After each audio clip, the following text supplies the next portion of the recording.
And I believe we are live. Just checking. Yeah, I think we are starting the stream. So welcome everybody to this Friday Hangout. Today we are gonna talk a little bit about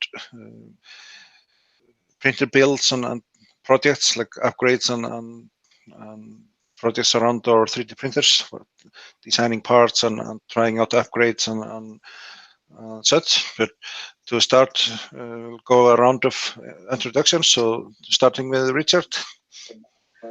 Sure. Before I get going here, it sounds like we're getting some feedback from someone there. But my name's Richard Murray, and I'm the host of the Zidim channel. And I try to focus on 3D printing for model trains, but that's not the way things have been working out. I've been doing lots of other things. And if I hit the right button here, you see that right now, as we go through the show, I'm upgrading my Prusa to the MMU2. So all the social media stuff is down below. Yeah, thank you. And switching over to Mia. Hi, I'm Mia.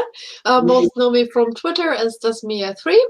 I am mostly experimenting with colorful prints. I upgraded to the MMU2 lately, last week, and this was the second successful print I got out of it, the unicorn. And well, I'm experimenting on creating my own filament, and this is the latest result from today. Let's see how it prints some in a few days, and yeah, that's about me. Yeah, thank you. And Kat, you're up. Hello, everybody. So I have a small little YouTube channel. I like to test materials. I like to build printers. I like to join different crafts. You know, for instance, I made a purse, but it's up on the shelf now, where I combined 3D printing with knitting. In the future, I want to cast some own jewelry that I 3D print on a resin printer, and yeah, and I review stuff. So I'm open for everything, kind of. Yeah, thank you. And Adam, you're up. Hello, everyone. Adam from the YouTube channel C.R.T. An engineer, if you like, in real life, but doing anything about 3D printers, 3D printer reviews, technical content about explaining how things work, 3D printing big things with big nozzles. Bit more of that probably coming in the future rather than yet, but that's kind of what I do. Yeah, thank you, and welcome on this first stream of yours. It's always nice to see new faces. But I'm Marteinn, and I have a channel called 3DP Iceland. I do a lot of stuff on my channel, filament reviews and printing out figurines, like my Star Wars figures that I print out and paint, and done quite a lot of printing out landscapes that I then paint as well. I do maker box reviews and filament reviews and printer upgrades, and like to design upgrades to my printers and test them out and do all kinds of testing as well.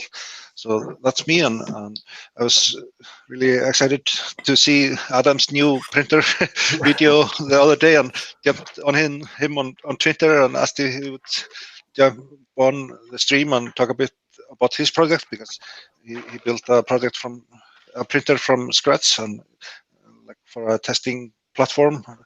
And I want to give Adam a chance to explain himself a little bit what was going on in his mind when he was designing the part. It's going to just be open discussion between us in the panel, and for people in the chat, please ask questions as we go along, and we'll try to answer them as best we can. So, like for the starters, Adam, you designed this printer and built it. How came that about? What was your end game, so to speak? So the purpose really for building the machine was as a test platform, as you say. So if I want to test different hot ends, different extruders and things, I want to be able to switch them out quite easily. I don't want to have to kind of rehash an entire printer, like take the whole thing apart just to be able to rewire and recable a bunch of different things so I can connect a new hot end. So the idea was I had a platform that is easy to modify. So connectors are easy to access, wires are already there in place for whatever I might need to wire up. The control board being like suitable to modify, change the firmware really easy without having to like do all kind of higgery-jiggery stuff. So yeah, that was the kind of overall concept, something that's easy to modify, easy to access, but I mean, it's not very easy to move. But apart from that, yeah, it's quite big printer as well. It's not like a. It's bigger than a. It's like a C.R.T. build size. Yeah, so the build volume is it's about 300 by 300 by 350 to 400. I'm working on changing the Z height as I go, kind of thing. The lead screws are 450 mils, so I should be able to get somewhere near that as we spend a little more time with it. Yeah, so I see there from the design, it's like a twist between a Prusa and a C.R.T. design concept, or yeah, that's very like much the kind of. So the idea in terms of overall kind of design concept was to have a C.R.T. but better. Like take what the C.R.T. has done with kind of V-slot extrusion, V-slot wheels, the kind of fairly strong kinematic motion system that the C.R.T. uses, and just kind of bulk up the frame to be a bit more rigid, a bit more consistent, a bit more solid.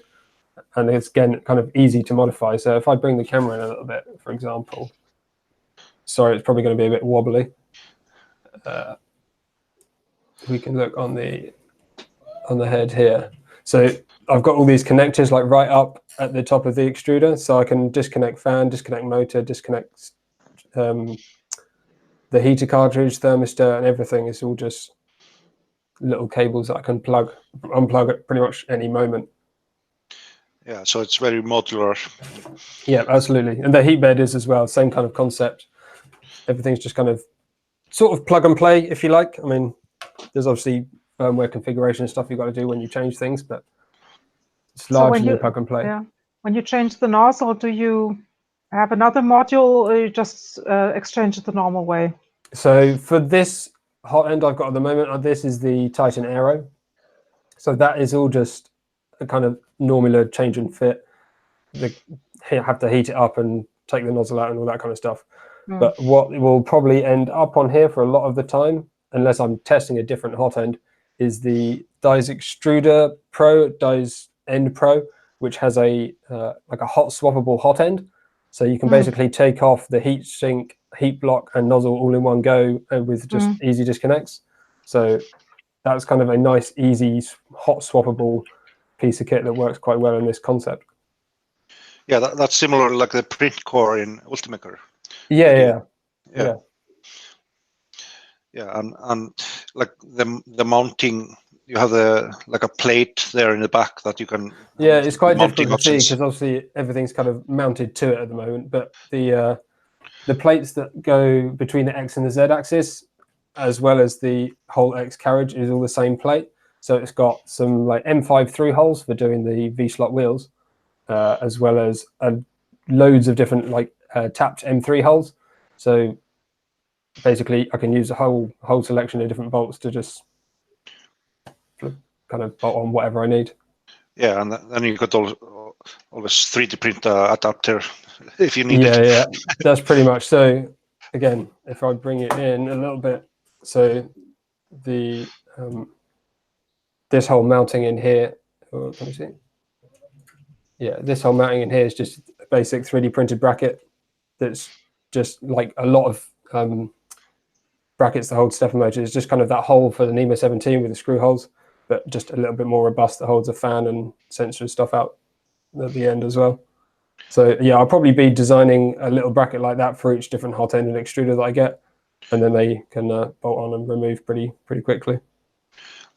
Yeah, how was it difficult for you to like model in the airflow for the part cooling? did you use like some? So for this, the concept that I've got at the moment is pretty much based on the Prusa Mark III.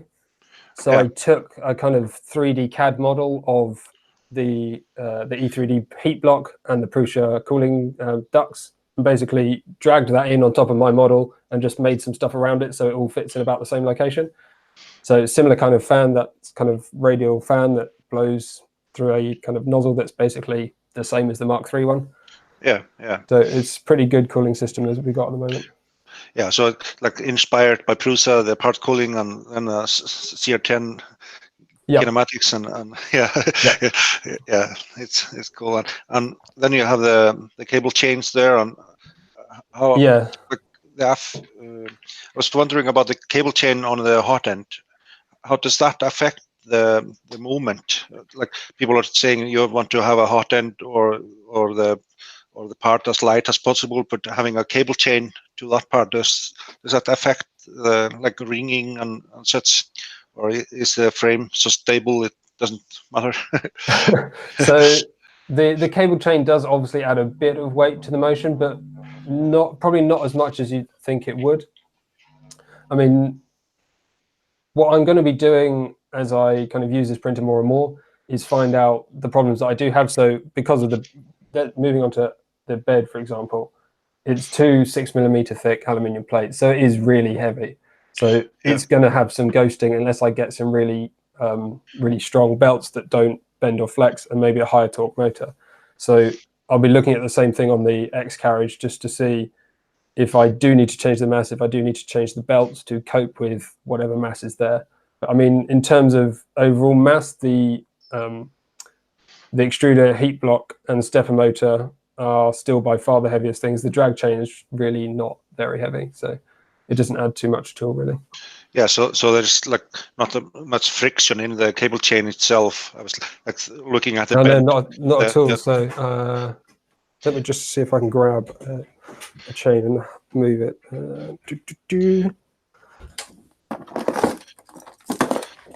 So it's just if I switch this camera across quickly. So this is a cable chain that's got obviously nothing in it, and as soon as there's no real rigidity to it at all. It's totally flexible. The only reason it stays in a kind of structure is that not that end. One of the ends is kind of not that end. I think I've taken this special end off this one, but one of the ends kind of links to the chain so that it can't bend past it. Oh yeah, this one. So when you put that in that position and that in that position, it will always stay straight. Whereas if you do it the other way around, it means it can go up like that, which you don't want to do. Yeah. Okay. So it can't. Yeah, it has a limited motion in that end, so to speak. Yeah, it limits it between like two straight edges, so it will only ever move kind of like that. If you don't mount it quite right, then you end up with kind of this sort of thing where as it moves up and down, it just goes all over the place. It's not particularly useful. Yeah. So is the cable chain 3D printed or is it like a commercial? No, this is a commercial. Well, I think it's a Chinese commercial copy, but it's not a 3D printed chain. I could have 3D printed it, but I don't see. I mean, 3D printing stuff's obviously great, do a whole lot, but it's not necessarily best for everything. And I don't think I would want to print a drag chain just because it's loads and loads of repeated parts. I don't want one of these things like breaking in the middle at some point or whatever. So yeah, well, totally possible. I wanted to just get something that was solid. Yeah, it's cool.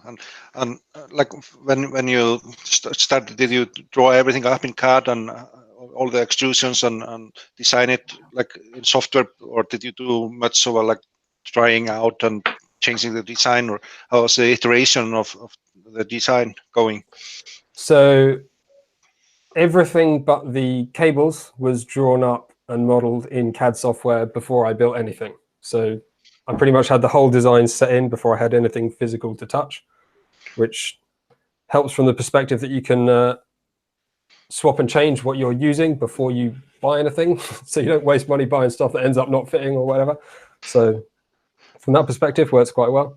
But obviously it does take a lot of time to do that. Which CAD software did you use? I used SolidWorks.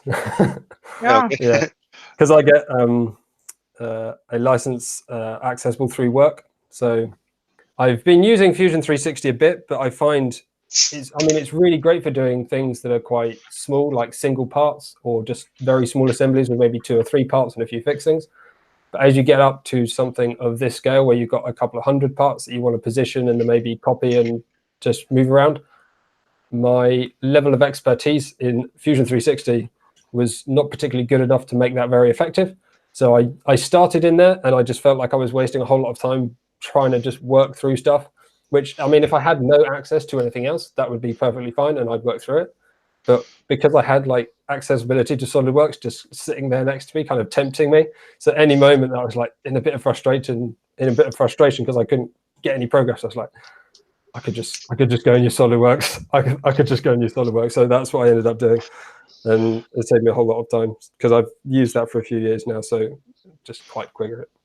Yeah, you use that for work and you know the processes in that software. So yeah, it makes sense if you have access to it. It's maybe not a normal hobby access to have that software. It's a bit unfortunate. I keep trying to, because obviously through work we have access to kind of resellers and occasional access directly to SolidWorks. So every time we have any sort of meeting, I always mention like, are you guys thinking of bringing out a lower cost version for maybe like hobbyists, maybe something that's like £200 a year kind of sort of price range? And they're just like, no, we're just not really interested. So yeah.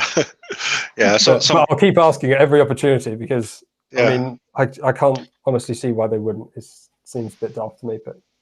Yeah, like with Fusion, they have the hobbyist to make a space educational licenses for free, and then if you're a commercial company, then you have to pay, and it's good for us that are playing around at their homes with the software. You can use it without any. You don't have to go some strange ways to get the software.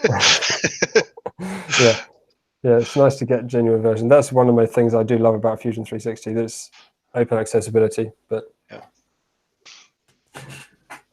Yeah, and like for the, I was just looking at the bed. You have a quite thick bed, but so you had like 2 plates in the bed. What was it was like the underlying bed and then the print surface. Yeah, so both are quite thick. What's going on there? They're both very thick. Yeah. So sorry, wobbly camera again. So we've got this plate along the bottom basically mounts the whole thing to the C-beam via the V-slot wheels, and that is kind of the bed carriage, if you like. Yeah, okay. And then the part on top of that, so on the underside of this is the silicon heater. So that's the mains powered heater that just sticks to the bottom of the aluminium, and then the magnetic sheet on top of that, then spring steel on top of that, and then print surface on top of that. So the basis behind having 2 of these plates is that, well, a couple of things. Firstly, because I want to be able to change out to any different kind of heated bed that I could find, I didn't want to have a reduction in rigidity on the basis of not having a kind of a good foundation to build it onto. So having that lower plate just gives me that solid bed that I always know is available. And yeah, in this particular configuration, we just have another 6 mil plate on top of it, which does make it pretty heavy. Yeah, okay. Yeah, so you changed out the top part basically if you want to try out some other beds. Yeah, so this whole section in here between the silicon heater and the print surface, I can just swap out. I mean, this I could just take out the surface as well, but yeah, if I want to do, I mean, one of the things I've already got set up to do is those E3D high power heated beds. Yeah, they're like ridiculous 1200 watts or something. So yeah, okay. Yeah, I'm going to have a go at putting one of those on here at some point. Yeah, and now you have a spring seal, and is that like a PAI sheet or? This is a really good question. It's a question that got asked a lot at 3D Meetup UK. So this whole build surface assembly is from Farm in Germany. Okay. And that particular surface is what they call filler base, but they don't tell anyone what the material is. I did ask, but they don't want to tell anyone. It seems a little bit like PEI. I mean, it kind of shares a color with PEI, but it has a texture kind of like PCB kind of woven material in it, which makes it a little bit like FR4 kind of thing. So it's, yeah, not totally sure what exactly the material is, but it does work quite well. I do know that much. Yeah, that's a sheet they are selling, or just yeah. So they mystery surface. Yeah, they just sell it as, this is our surface. You can have it if you want it. Yeah, but they don't tell anyone what it is. Yeah, and how's like layer adhesion with different materials? What sticks to it? So at the moment, I've not really tried much. I mean, I've had it going probably 2 weeks now, but a week of that I've been a bit out of action. So I've printed only PLA and PETG so far. Both have stuck really well. But I mean, yeah, I've got a lot more testing to do to find out what sticks well and what doesn't stick so well, if you like. But I mean, at the moment, it's worked really well. It's one of those kind of materials that when it's hot, it really, really, really sticks. And then when it's cold, it just almost falls off. But I don't know if you've ever seen or used the, what was it called? Print bite. So that's a surface. Heard of it. I've never tested it.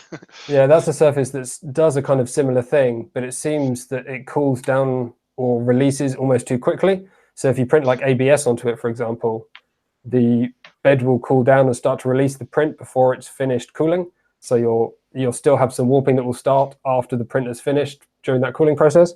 Whereas this seems to hold onto it well enough all the way past the whole print cooling down, and then it releases. Yeah, okay. So it's kind of glossy. You said that it has a texture to it, but for my feeling, it looks like quite glossy. Yeah, so yeah, it's a bit strange. So yeah, the print finish you get looks. Can you see? Yeah, you can see the print. So on the back of that, you can see it's glass. You can see the reflection in it. So you get a kind of glossy look, but from different angles, you can also see a texture in it. It's probably going to be really difficult to show on camera, but I think I can see it. Yeah. Yeah, I see it a little bit. It's like tiny little dots. Yeah. Could you tell me again which company is it from? Filafarm. Oh, Filafarm. Okay. I printed this little logo to go on the printer. Yeah, okay. Yeah, I think I've got filament from them at some point. From my maker box.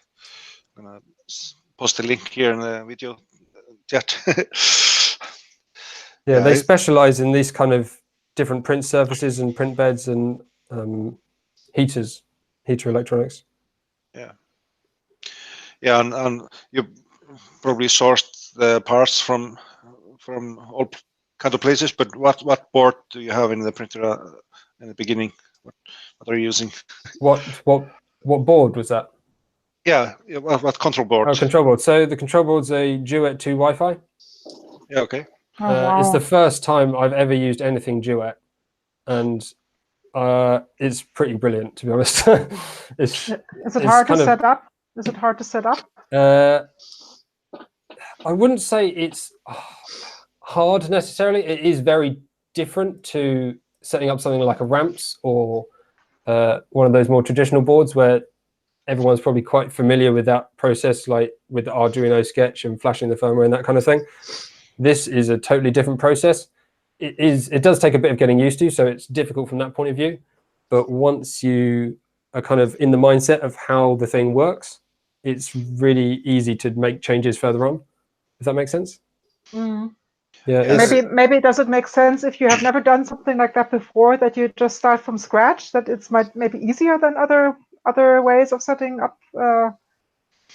You mean like you're starting scratch with the whole printer and the control board at the same time? Yeah, because I've only changed little things in Marlin, for instance, and I have never set up Marlin by myself. You know, adding or building a printer from scratch. I did only assemble kits, but there you already have like it's already pre-configured for you, so you don't have to add or change too much of it on it. And but I never did anything from scratch, so I don't know which system do you think would be better than for a beginner? that's a really good question. I think so. The Duet runs, I believe it's called RepRap firmware, and it has a configurator tool. So a bit like in a slicer where you can go into like the printer settings and set up the printer with the like the X, Y, the total volume, the Z, and stuff like that. Okay. It has a configurator online. So Okay. you go through and put in all your different settings for the printer, I and think then I it can do an yeah. export of the files that you need to then transfer to the board. Oh. So Okay. that's sort of useful if you don't want to be kind of getting into the nitty-gritty details of all that G code that's behind it. Yeah. Yeah, so you probably really enjoy that tool. Okay. Yeah, but then for the people that, I mean, there are obviously people out there as well that want to be able to change the G code exactly and then maybe modify what they download from the tool and tinker at whatever level they like.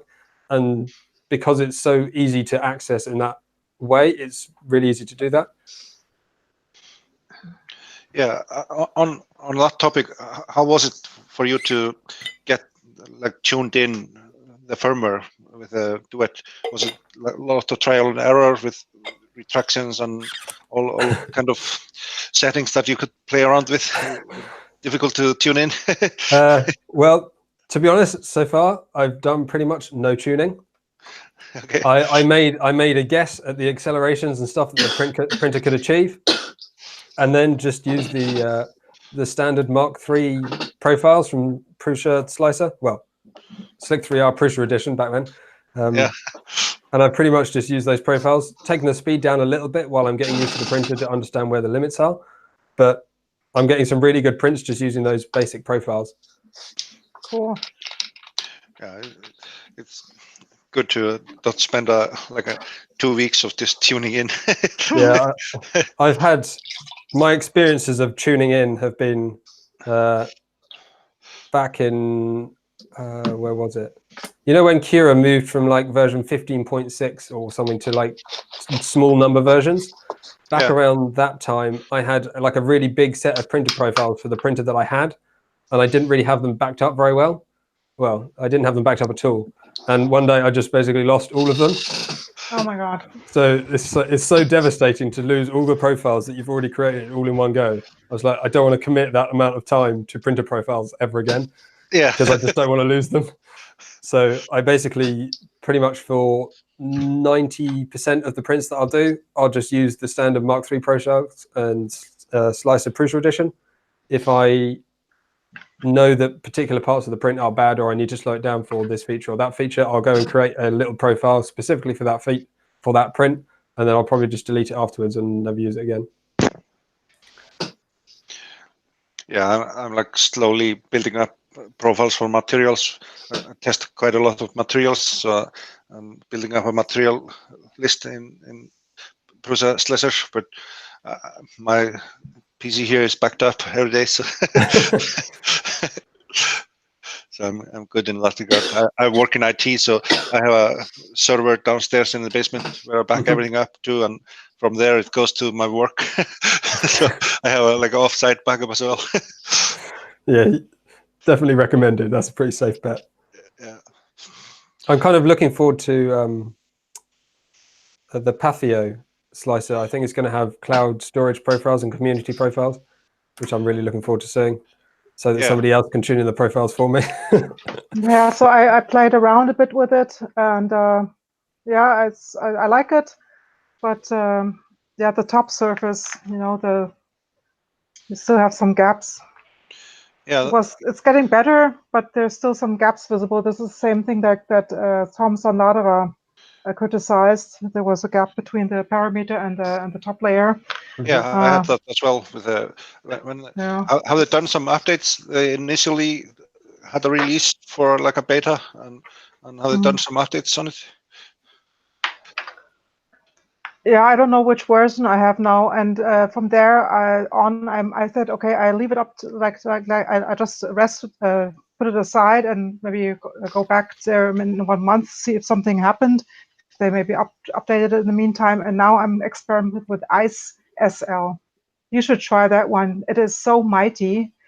but I would have to have more abilities to code or something. But people that can code, I think they have endless possibility. You can draw on the model. You know, for instance, I printed a Buddha, and on the back, you know, where he has his coat on, I just painted in curves where I want the inseam to be, and I swear I cannot see it at all. You know, where the parameters meet, it is so good. And the slicer was support, that? ICE SL, ICE and then SL. It's a slicer from France, but it looks so basic. When you open it up, you think, "Oh my goodness, it looks so basic." But you just have to test a little bit and put in your bed size, and maybe you just start off with a C.R.T. Printer, and then from there you just adjust the bed size, and then just do the settings that you're used to from Cura, for instance, or Simplify 3D, and you don't have to change that much, and just give it a try. I think it's really awesome. Yeah, okay. I put a link to it in the chat here. Yeah. People can test it out. Nobody really knows it. I don't know when I came across it, but it's really cool. I never heard it before. But like for Kat or Mia and Richard, have you done some designs on printed builds or upgrades yourself, or do you mostly like print out upgrades from Thingiverse to do upgrades, or do you do any design? I don't do any design. I'm going by the box, but in progress right now is adding the MMU2 to my Prusa. That's what I've been working away at as we talk. But so that's the major upgrade. I have that, and then I have the S upgrade box over here as well. So I'm going by the book for now. I'm not experimenting. Yeah, you're just starting with a teardown to get it. Yeah, it's a process, but yeah. I think with the process they have it very well documented. Yeah, I like this support. I'm just trying to see where I put the other box here. I had it here before we went on there. Oh, anyways, I also have the second upgrade. I waited until I had all the upgrades here before I started the process. And the big thing for me, I'm not a huge technical person, so having the support that Prusa provides has always been a key component for me. That's true. Yeah, like Joe Mike is saying, the MMU was a big head kiss in his case. You have the S version, right? That's the updated version. Let's see. I think they only shipped the S since a few months or so. Yeah, before I started the upgrade, I've had the MMU2 here for a couple of months, but oh, there it is. Yeah. Oh my goodness, my cat is chasing a mouse down here. Again. Yeah, we're trying to find it since 2 days, and yesterday she showed it, and then we lost it. She had it in her mouth, and then she dropped it, and then it went behind a cupboard, you know, and she was now so hectic down here in a big hectic, and I thought, okay, there must be the mouse around. I think she found it again. Oh my goodness! But I think over a certain amount of days, this mouse should get slower and slower. Then we should be able to catch it better. Oh God! Oh no, my cats, they leave it alive. It's their toy. It actually moves for them. You know, she's so good in chasing mouse or bringing mice here. I hope that they don't make a zoo. You know, that I don't have a whole family of mice in my house. It's incredible. She's so active. Yeah. So I didn't start the upgrade until I received this box. Oh. Yeah, upgraded. Wow. Yeah. Cool. Yeah. So now that I have all the parts here, that's why I started tearing things down. So that'll give me the MMU2S. And so I'm looking forward to that. And I also have the ripcord box sitting back here for the filaments. So my next week is Yeah. Well, that was one of the reasons for the delay, was for me getting into doing the upgrade. When I got the first box, started going through things, what I would need, I realized my biggest problem was space. I don't have a lot of space for things. So the only place I have to put the filaments is up. And so I'd have to build a shelf, and that's, seeing Ripcord talking way about the boxes they provide, decided to get one of those and with the wall mount kit, and that way the filament can go up and be out of the way. And the main reason I'm going for the multi-material, I don't do a lot of color printing, but I use a lot of wood filaments. And so my plan is to be doing a lot of changes between layers of wood filaments and using Prusa's print to second object or wipe to second object commands. Should give me a more natural look to that second object. So my primary print will not be the primary object that I'm printing. It'll have the layer changes, but they'll be nice and clear layer by layer changes to the wood grain. But where it gets wiped to should have more natural looking grains. That's really interesting. That's Yeah, quite a clever way of using a transition cleanup as the production model. yeah. Yeah. Yeah. So it's a neat feature. So I'll give that a try. I really hem and hawed over going multi-material until I figured out I could do that with wood. And then it became, yeah, definitely I want that. On that feature, does it kind of that second object, does it still have the same kind of structural integrity of the first object? It can, is my understanding. So I haven't tried it yet, but it looks like yes. And if you're getting low on filament, it will build that up so that those layers are complete. So you do get two finished objects off. That's so good. Yeah, I can imagine that looking really good when it's finished. Yeah, and the other thing is, was it 3 days ago or so that Prusa released Prusa Slicer? Yeah. That gives you even more control over things. So it's going to be a bit of a learning curve over the next few weeks. Yeah, hopefully you'll be able to calibrate it well. People have been having some trouble with the MMUs, and Joe Mike can probably tell you some stories. Yeah, but you, Mia, what is your status on upgrades and builds and designing printer upgrades and such? Self-designed printer upgrades, not yet so far. Those I did were all on Thingiverse or on the Prusa side. The latest upgrade I did was last week, the MMU 2S, of course. And it is a challenge. It really is a challenge, especially this.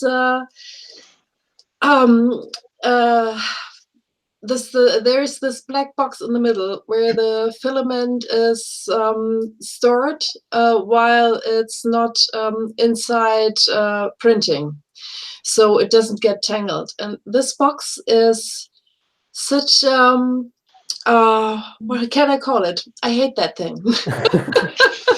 Yeah, that's absolutely pain.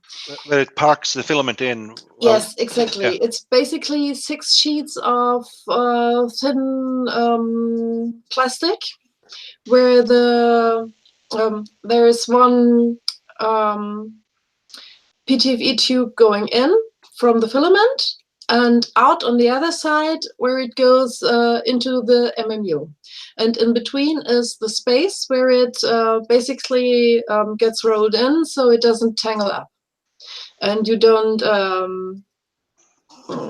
ruin your spools or something like that.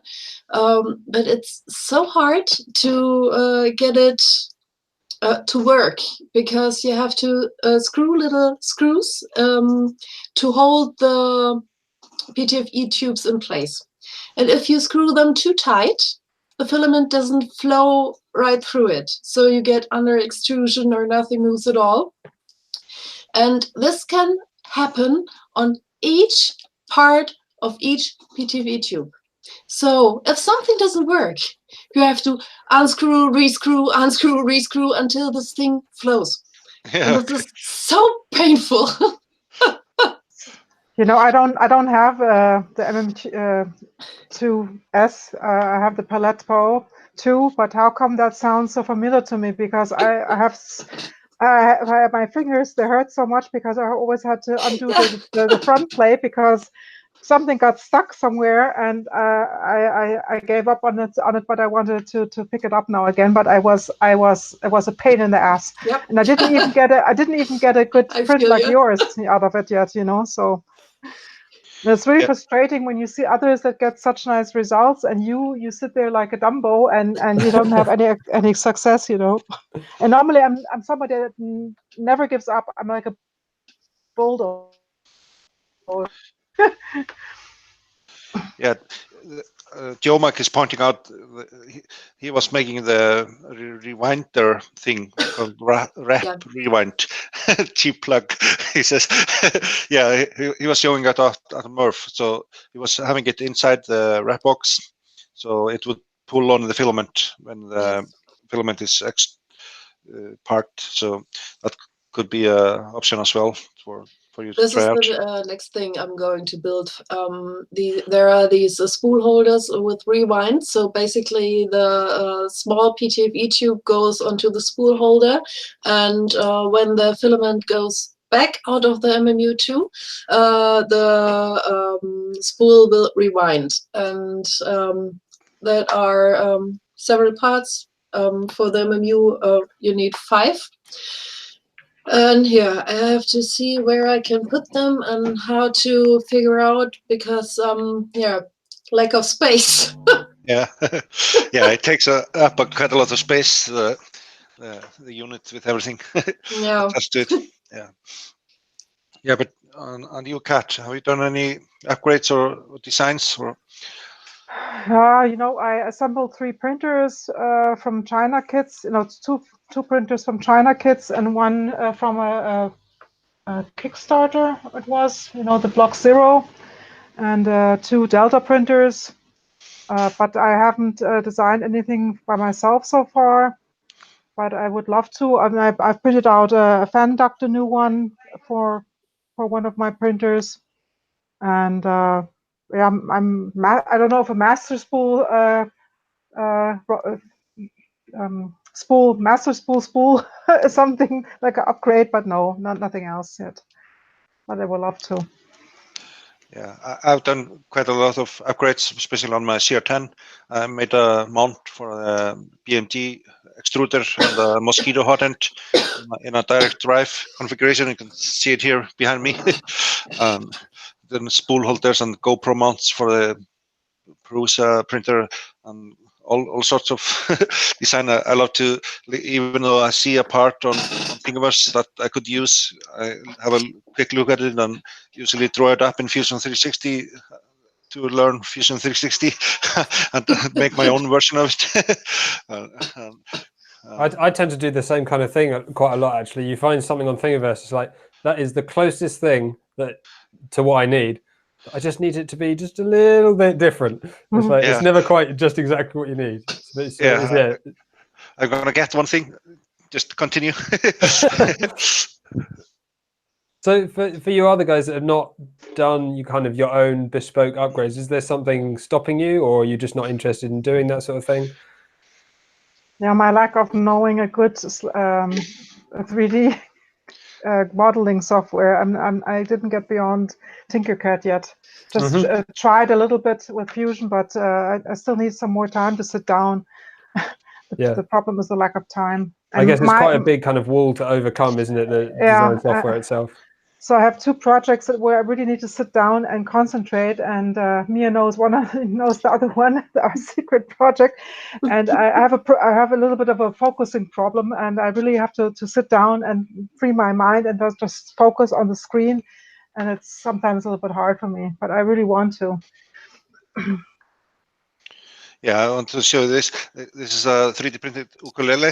And Wow. Nice. this was a model on Thingiverse, but the tuners I got from Amazon, they didn't fit quite right into the neck piece here.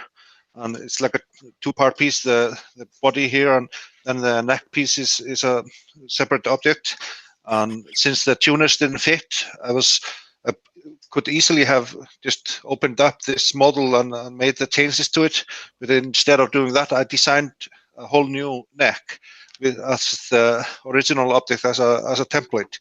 So I spent a few hours on designing the neck, having the original one on the screen to imitate it. But that's an example of a thing that I probably should have just opened this up in Tinkercad and made the changes to the holes and the mounts. But instead, I spent a few hours playing around with Fusion to design it. So I use opportunities. I consider those not to be a problem. It's opportunities to learn to use the software. So it's quite good fun. Can you play it? Yeah. No, actually, I can't play it, but it's playable. I brought it to work, and there's a guy that can play ukulele, and he tuned in the strings and played a song on it, and I made a short recording. But the thing is, it's just PLA, and we waited like for the next day. Then it was auto-tuned because the PLA stretches. So it makes a sound, but it's auto-tuned at the moment. So. And he said actually the sound wasn't horrible or anything. It was quite workable, so to speak. So it was a good project. You know, when it comes to practical printing, this is like a practical print for me. I like to repair stuff. For instance, here this is a dough spatula, and this handle broke. So I just went into Tinkercad and created a new one. Or I made a doorbell sign that is illuminated from the back with my name imprinted into it. Or on the post box, I didn't want to buy a new aluminium plate, which costs quite a lot, to get your name engraved. I just designed my own one. I took the original one, and then I measured everything, and I did that in Tinkercad. Therefore, I love that program because it's so easy. So it's so you're kind of limited. I love to do like those practical prints around the house. Like my son is asking me to mount a web camera on his wall, and I have it here. It's just a very simple. It's a very simple design. But I was going with a calibers on his webcam. I was showing him in Fusion 360 how we do it and print it out, and he's been playing in Fusion 360 as well, and so it's I'm using all kind of reasons just to play around with it, showing him the process. I'm probably gonna do a video on my channel with him asking for the project, and and so like those are just simple things that you design. You do this in like 2 minutes, and it's take 20 minutes to print out, and then you can use it. And I love doing those practical prints around the house. I need to do some more of that. I did a few a couple of years ago, and then I stopped doing. I keep seeing these little places around the house. I was like, I really need to fix that or improve that with a 3D printed part, and I just don't get around to doing it. So Steen Gold asked if somebody has ever used OpenSCAD. OpenSCAD. Oh, OpenSCAD, yeah. OpenSCAD. No, I haven't used it. I think I've got it installed at some point, and so okay, this is not for me. Yeah, Same for me. I think I've used it as much as I think I downloaded some of the old Prusa STLs at one, not the STLs, their original OpenSCAD files at some point, and just opened them and viewed them. I was like, yeah, I'm not going to go any further than this. Let's go back to something else.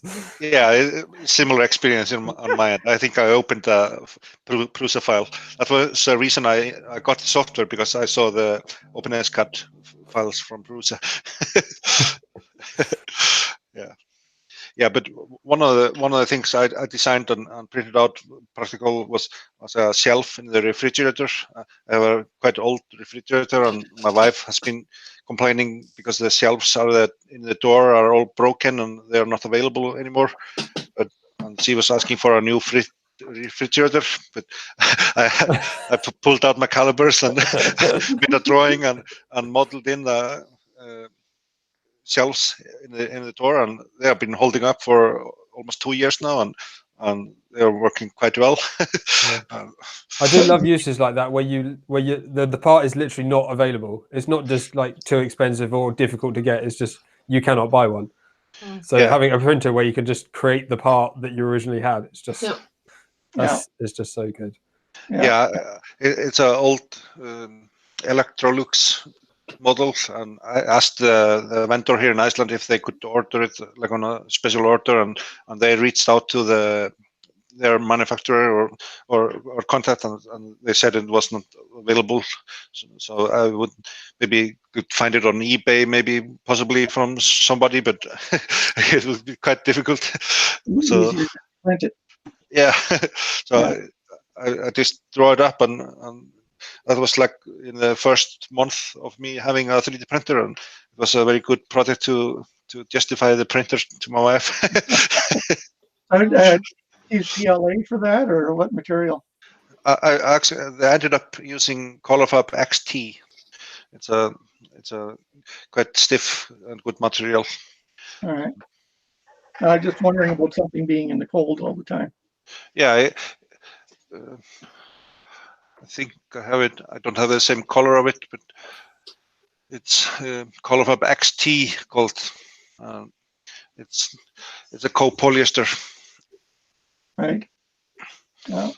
Well, cats seem to be the topic of the day, because I just had to leave because town bylaw officers were at the door letting me know that they had a trap out for cats. So they're trapping cats on the block because we got quite a few feral cats around. So my cats are safe. Yeah. Do they go outside normally or just indoor? No, they're strictly indoor because I used to volunteer at a cat adoption center for rescue cats. And I had so many phone calls of people saying their cat never came home that morning or what have you.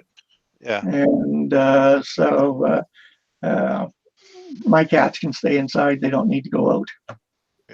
Yeah. I'm on the second floor in an apartment building, so I don't want my cat jumping out the windows.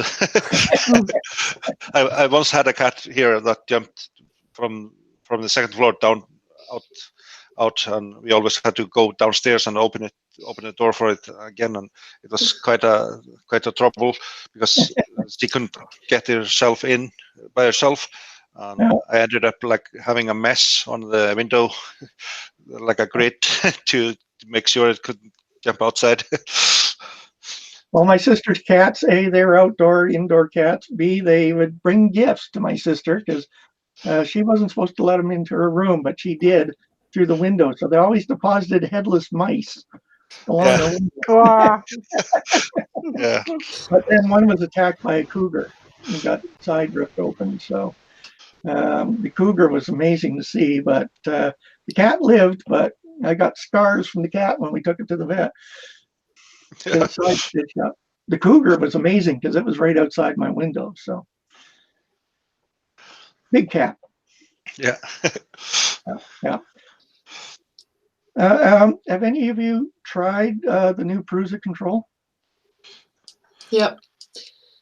I'm using it, and Prusa slicer, pardon me. Prusa slicer. Prusa slicer, yeah. Prusa control isn't anymore. Yeah. No, but I used the Prusa slicer PE beta edition before. So from this one to the Prusa slicer, it's not so much of a difference. Just the layout is a little bit different, but all the features already were in the beta. So Yeah, I as well has been following the beta releases and all the possible releases they had on it. So I quite like it. They've done a lot of things in the GUI. I've got quite a long way to catch up. I've not been following any of the beta things, so I'm still on 1.4, 1.3, which is a little while back, and I've not tried the Prusa slicer yet. So then it will be a big difference for you. yeah, I think quite a nice big difference. Yeah, they made Definitely. things easier, and especially with custom support, you can drag around blocks and cylinders and create support blockers and enforcers. Yeah.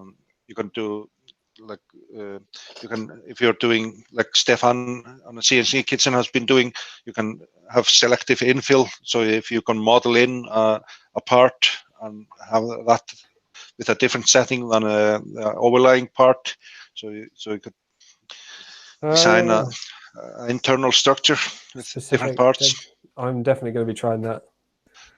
He made it's maybe a few months ago, 2 or 3 months ago, he made a video on his hooks that he is always breaking apart with different types of internal designs. And he was using Fusion 360, what's called the analysis. He did like stress analysis, wasn't it? Yeah, I think I remember seeing it actually. And shape optimizations and such thing. And he printed out different type of internal structures into his hooks, and that's quite interesting to see. Yeah, I'm definitely going to have to give that a go. So many additions to it. Now I think Simplified 3D is totally outdated, at the moment. Yeah, I think, like, especially for people in the maker community that have had so bad experience with their support on feature requests and support issues. Now the feature set, like Idea Maker and Prusa Slicer, have all the feature set that you could imagine, and I think they're just left behind. And now they're saying it's going to be a paid upgrade, the next version, and I don't think people are going to pay an upgrade for that software anymore. I've never even owned it myself. Yeah, I have it. I used to love it, but I'm using it less and less, and I'm totally pissed. I'm totally but having learned that, like Martin said, that we have to pay another fee. That's crazy. I for sure not. So because the other the other slices are so mighty in the meantime. Yeah, for instance, if you look at Cura, if you enable all those features that it has, you can dig so deep. I really love to do that, but yeah, there's not so much difference now between Simplified 3D and all the other ones out there, or maybe they even have more features in the meantime. Yeah, Cura has been doing a lot of nice feature upgrades as well, and Idea Maker just released a new version just a few days ago, and yeah, people are moving away from Simplified 3D, I think. Yeah. I've been using Cura for my resin printing, but no, I'm so excited to see these features in the Prusa slicer. So, and we don't have to say slicker anymore. Yeah, Slick 3R or Slicker. It's quite funny. I saw like a short interview with Joe Prusa on Bay Area Maker Fair.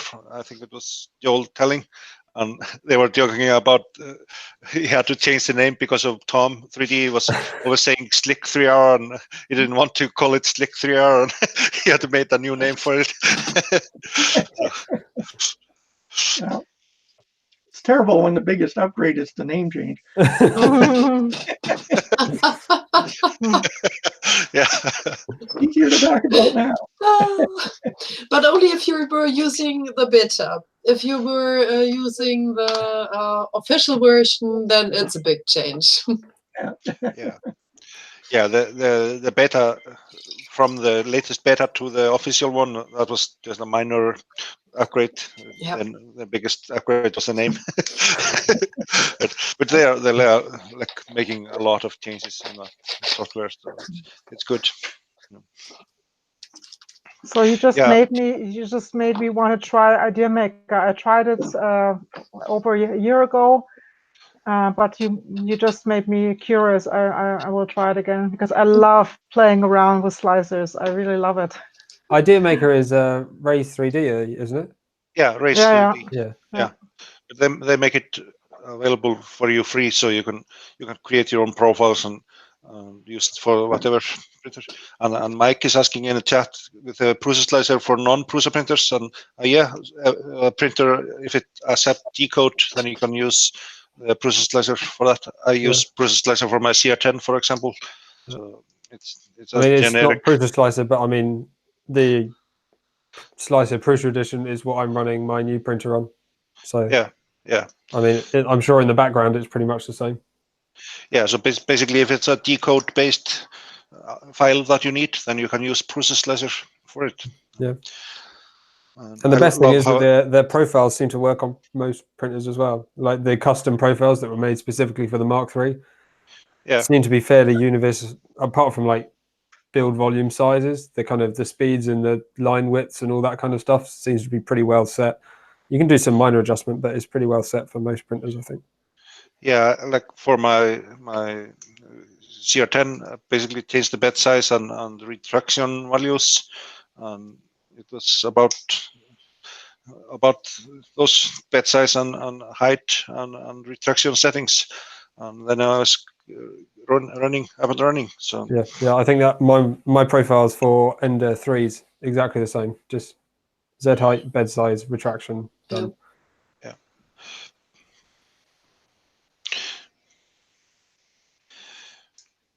Yeah, people are saying the same. They are using Prusa slicer for whatever printer. There are some printers that have their own proprietary code, so to speak. And I know Simplify 3D can output some of those. I think for the MakerBots, or there are some printers that have their own like ecosystem. But for most printers, people are using G-code. You can create G-code for whatever. It'd be really interesting to see what the kind of quantities are in terms of how many people are using each different slicer. Because I mean, obviously, there's a lot of Prusas out there. Presumably, a lot of those will be using the whatever slicer, the Prusa slicer or Slick 3R, whichever version they're using. I wonder how many people are using Cure and that sort of thing. Yeah, it could be a interesting poll on the Twitters. Yeah,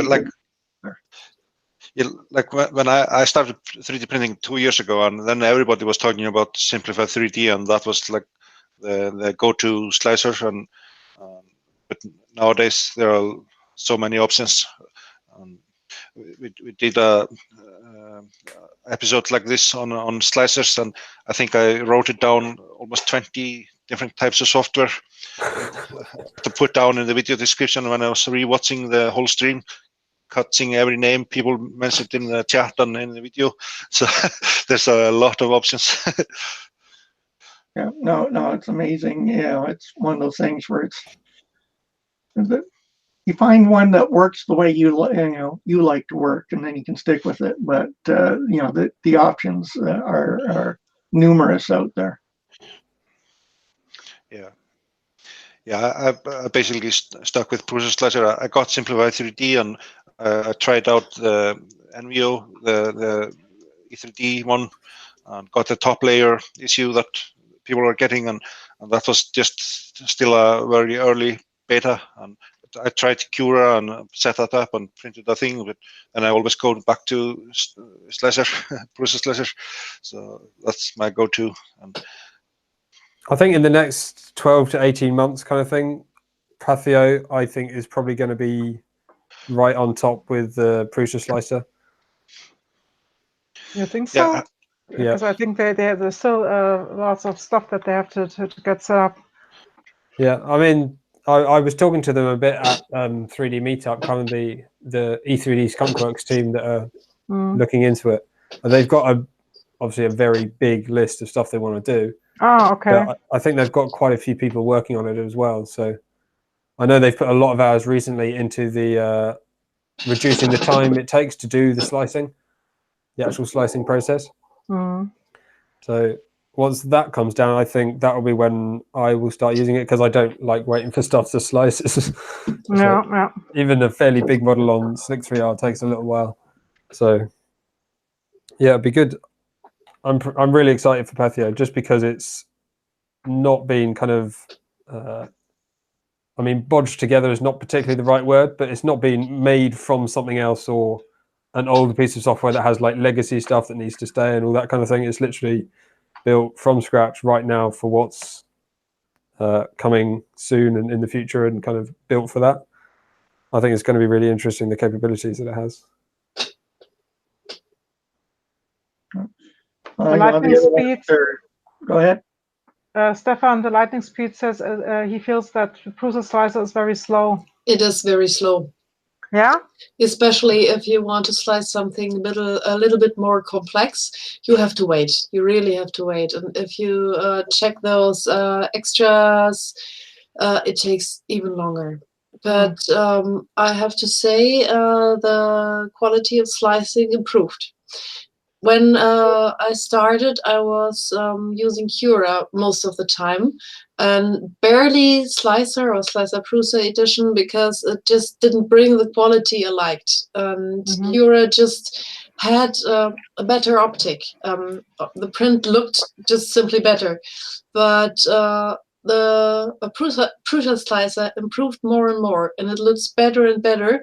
But it also gets slower and slower. And Cura always was slow, but now I think the Prusa slicer goes even more in this direction. And I think quality and speed is something, you can't combine in the slicer. It seems like it. One thing that I find kind of an interesting question about slicers and print quality and that sort of thing is when you see a kind of printer review or a slicer review or a filament review, which aspects do you contribute to that quality? So if you're, for example, if you're reviewing a printer, how much time should you spend dialing in a printer profile to get that printer to print as well as physically possible? And how much do you just say, this printer is good because it can do this regardless of the print settings? It's like, how much, because I mean, from what I've seen a lot of and experienced even myself a little bit, is that is less important how good the printer is and more just how much you spend time dialing in the settings to be really, really, really good. Yeah, so that is true. Yeah. Can you say that a printer is good just based on what it looks like and the components it has? No. You can print really horrible looking parts with the best printer. Yeah. So I, just using this ICL that I talked about you before, I printed it with a printer where the x-axis is a little bit wobbly because the linear rail, I lost some balls, and I'm waiting for a new slider, and so I printed really slow. But the prints were nevertheless were never really good on that, no matter which slicer I used. And with this ICE SL, I'm so blown away of what the print looks now, the print quality looks like now. So I think it's all about the slicer you use and the settings. Yeah, like for reviews, if a printer comes with a profile with it, and it prints quite bad, if you like hand it over to Filament Frenzy or someone who can really tune in a profile, he can get quite good prints of maybe a cheaper printer. Like he's been showing off high quality prints, and I think if you have like a cheap printer that is a little bit sloppy on the build, if you slow down the print, you can tune up the quality just by slowing things down, and getting retractions good is also key. So you can spend quite a lot of time tuning in the best profile for each printer. Yeah, no, just working with things like speed and that, you can greatly change the quality of your print. So that's where it's, for any time you're looking at a printer, you got to keep that in mind. Is how well dialed in does the reviewer have it? Yeah.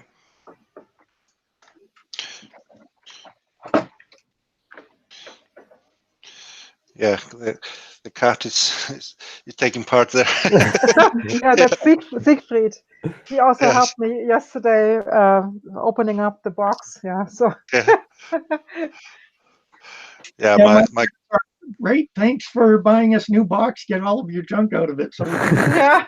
yeah, that's a typical for me as well. My cat jumps in every box, and now when he was smaller, he could fit into a filament box, but now he's got a little bit bigger and fatter, and now he doesn't fit anymore. And he tries nevertheless to fit himself into like all the maker boxes and the filament boxes. He always claims the boxes. I have to build a better enclosure for my printer when I get this all upgraded. And I need the enclosure just to keep the cat out. Oh, really? They drop on the printing printer? Yeah. Well, for a while here, the way it was set up, it was in his way for going to one of the shelves he likes to sit on. So, Okay. so you're printing away, and all of a sudden the cat just pushes on the print bit, and things get kind of skewed from there. So there's always the spray bottle, but you have to be here for that. Yeah. My cats have been okay with the printers. Initially, I built this enclosure. The use case was to have a printer inside of a case, so my cat wouldn't jump into it. But then I got a second printer and was thinking if I would need to buy or build a second enclosure, but somehow the cats didn't go too close to it, and I never had an issue, so to speak, with the cats jumping on the print bed. Is that a lac enclosure that you got there, or is that something you've? Yeah, it's a IKEA Besta enclosure. It's right. 2 Besta cabinets, so it has a glass door and it's quite nice. Oh yeah, very nice. I have a lot of like. I'm gonna switch over here. So there's a lot of stickers in it. Just got another stack of stickers with the latest maker box. So. Yeah, yeah, and I went to Earth and Murph and get stickers, and so it's like a 3D printing community monument. So it's cool. It's quite good, and I have a filament rack over there and a spool holder here as well. Now I'm feeding in a 2.2 kilo nylon based filament from Extrand, and I printed out this case to enclose it, and it's full of desiccant as well. So it's feeding through a hole in the top here to the printer. So it's quite a system, but it's good. Do you have humidity issues where you live? Normally, not so much. I had like the other day when I was starting with a nylon filament, it was quite like raining and quite hot. So it got like after a few hours, the filament was getting bad. But now for the last week, it's been quite good weather, and I dry the nylon in the oven for 20 hours on 70 degrees, and it stays now in this configuration for some time. But it's not very humid overall.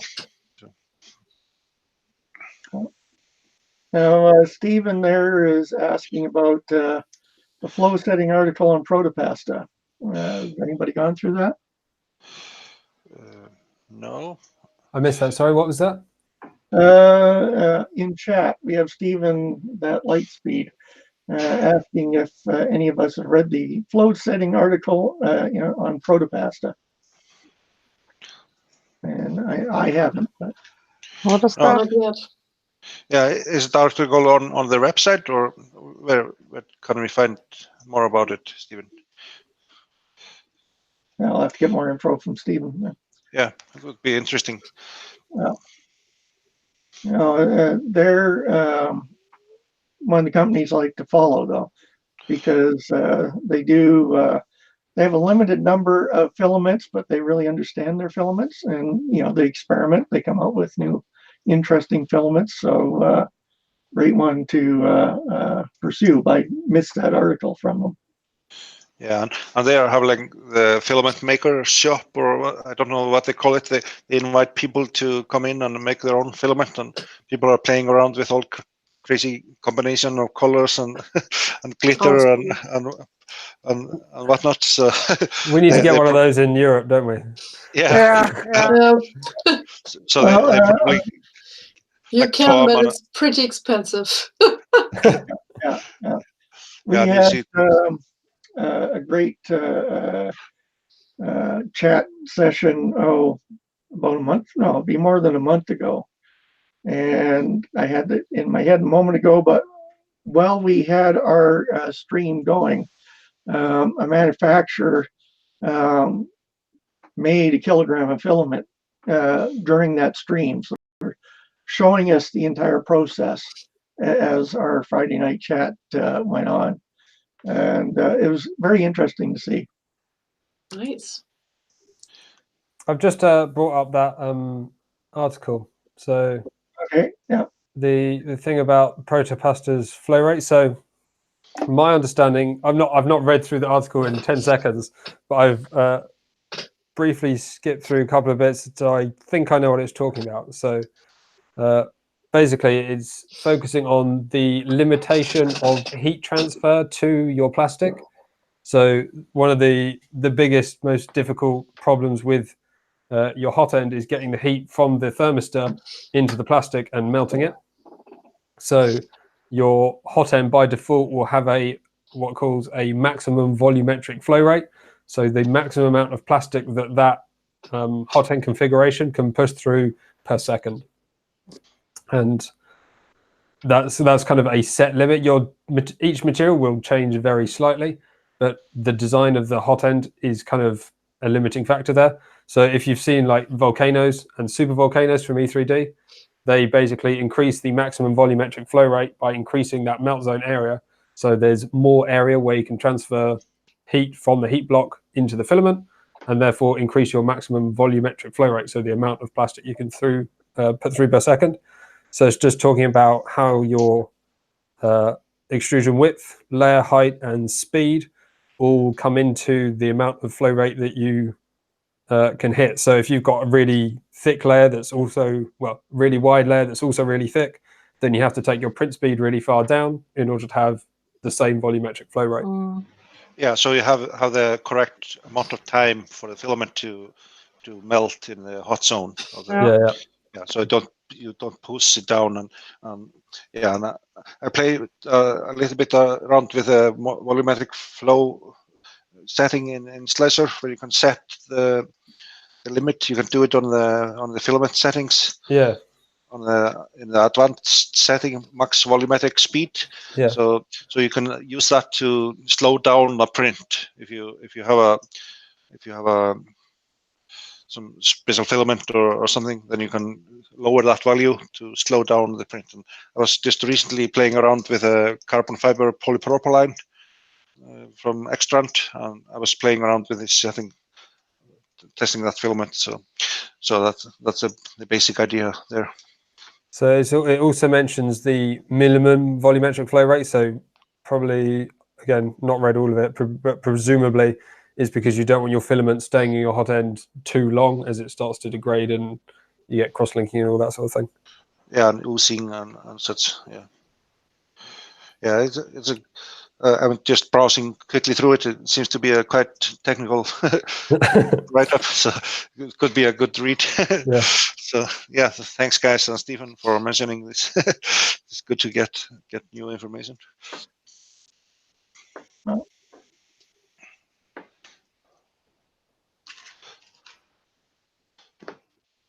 silence descend. Yeah. I was reading through chat to see if I missed any questions from chat.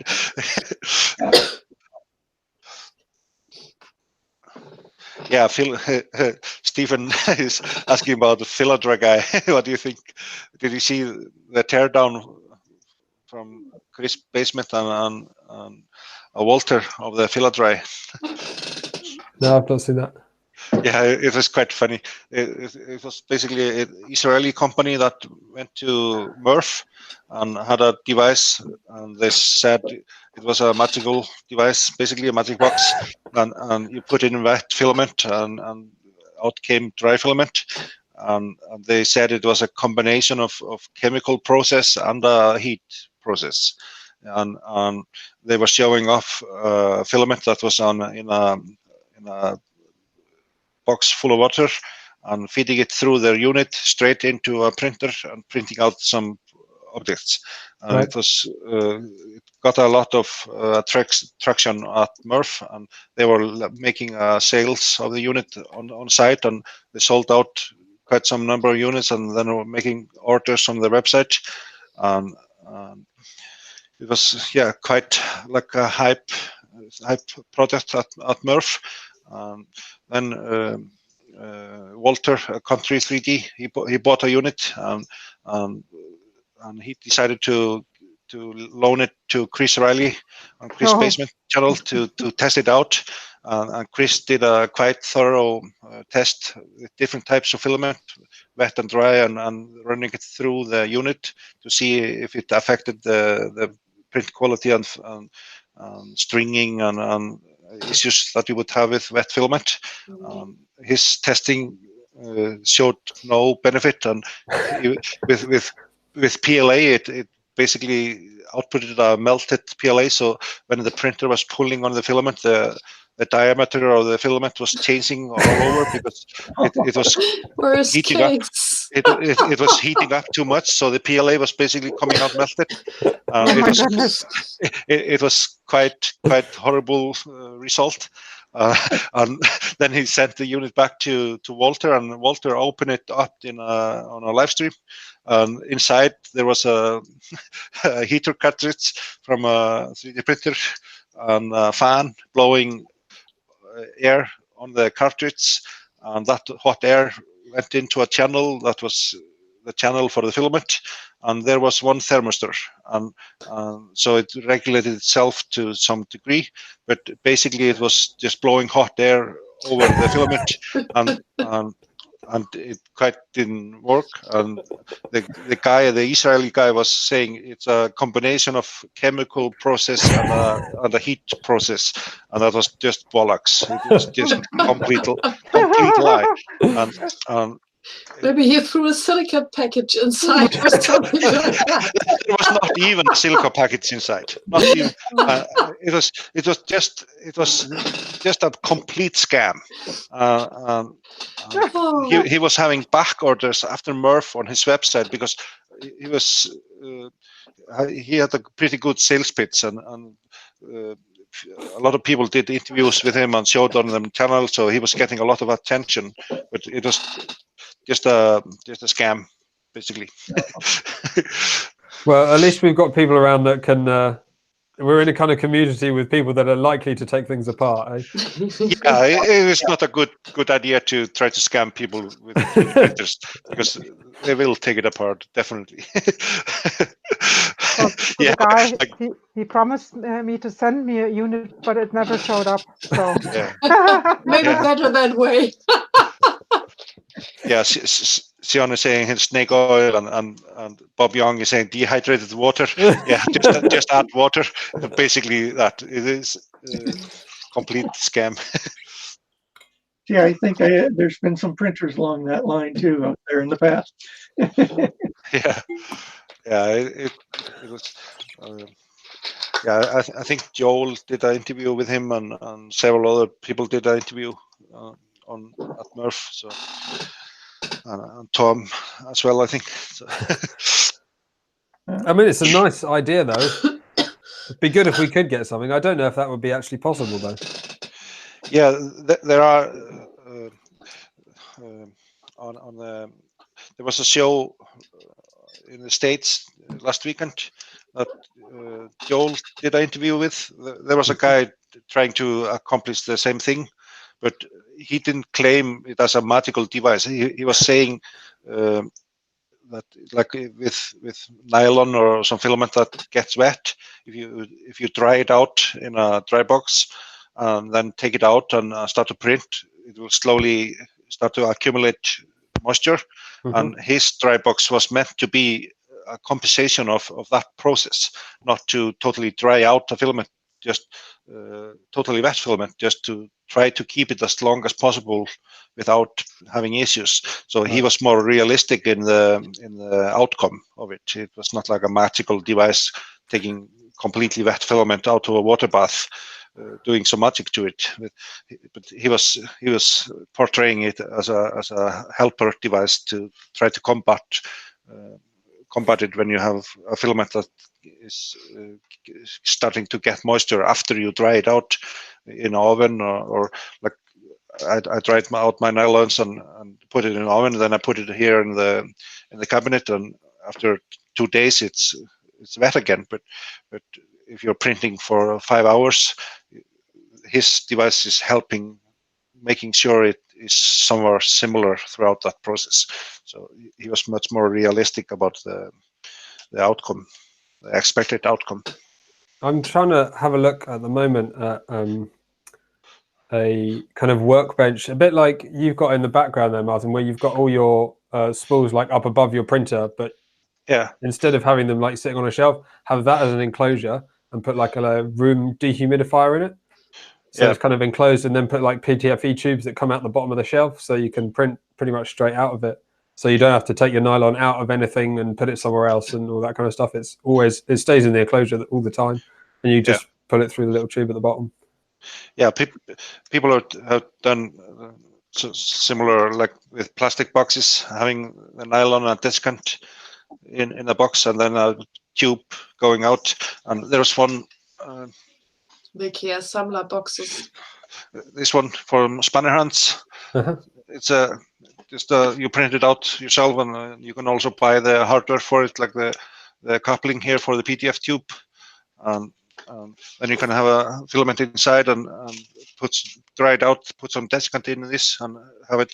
It has like a flexible filament as a seal, and then you close it down and can use this as a container for the filament while you're printing. So this is cool. Just a one spool option, but like a full cabinet would be maybe a good idea as well.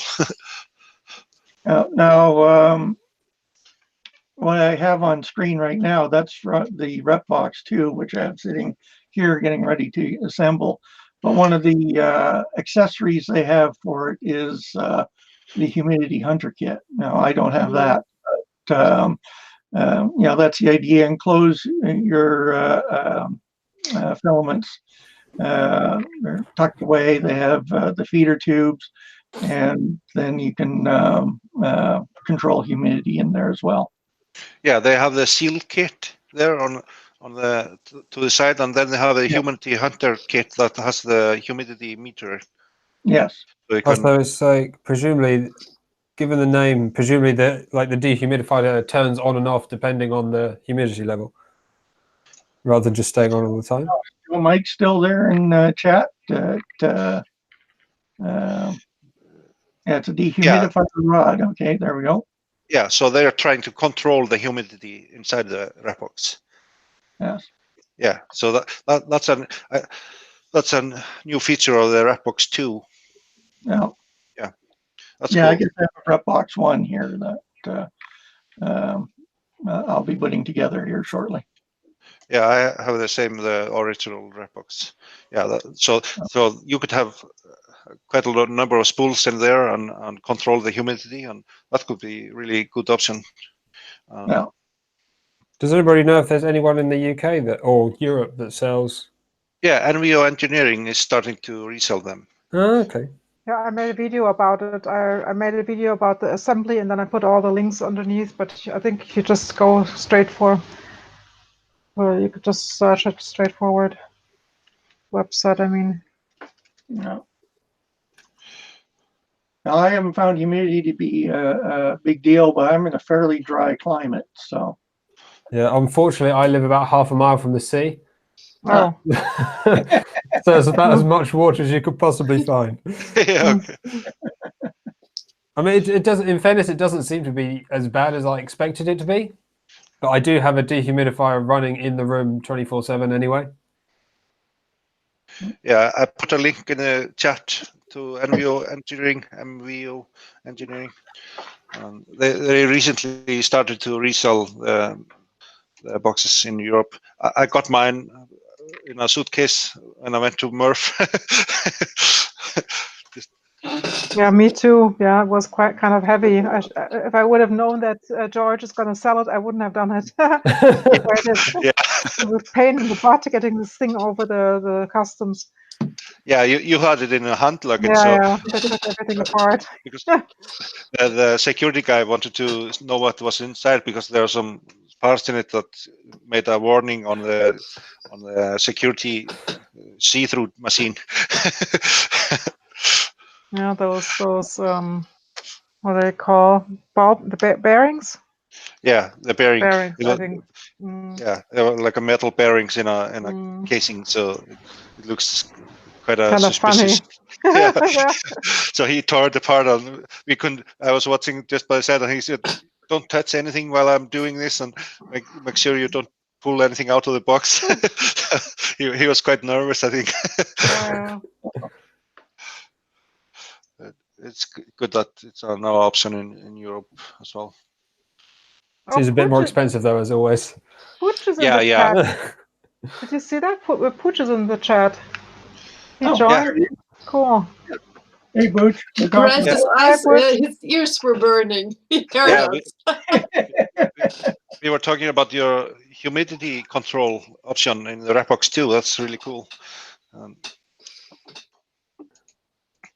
Yeah, coils of wire, and yeah, and like when I went home from Earth last year, I had quite a number of filament rolls in my luggage, and then my weight of my luggage was too high, so I had to take a few rolls outside and have it in a bag in a hand luggage. And the security guy was not very happy having that strange strings of whatnot, and he searched with some detectors to see if it was a bomb material, and he was not very excited about me. It probably my looks a God. bit like that. It's called det cord, isn't it?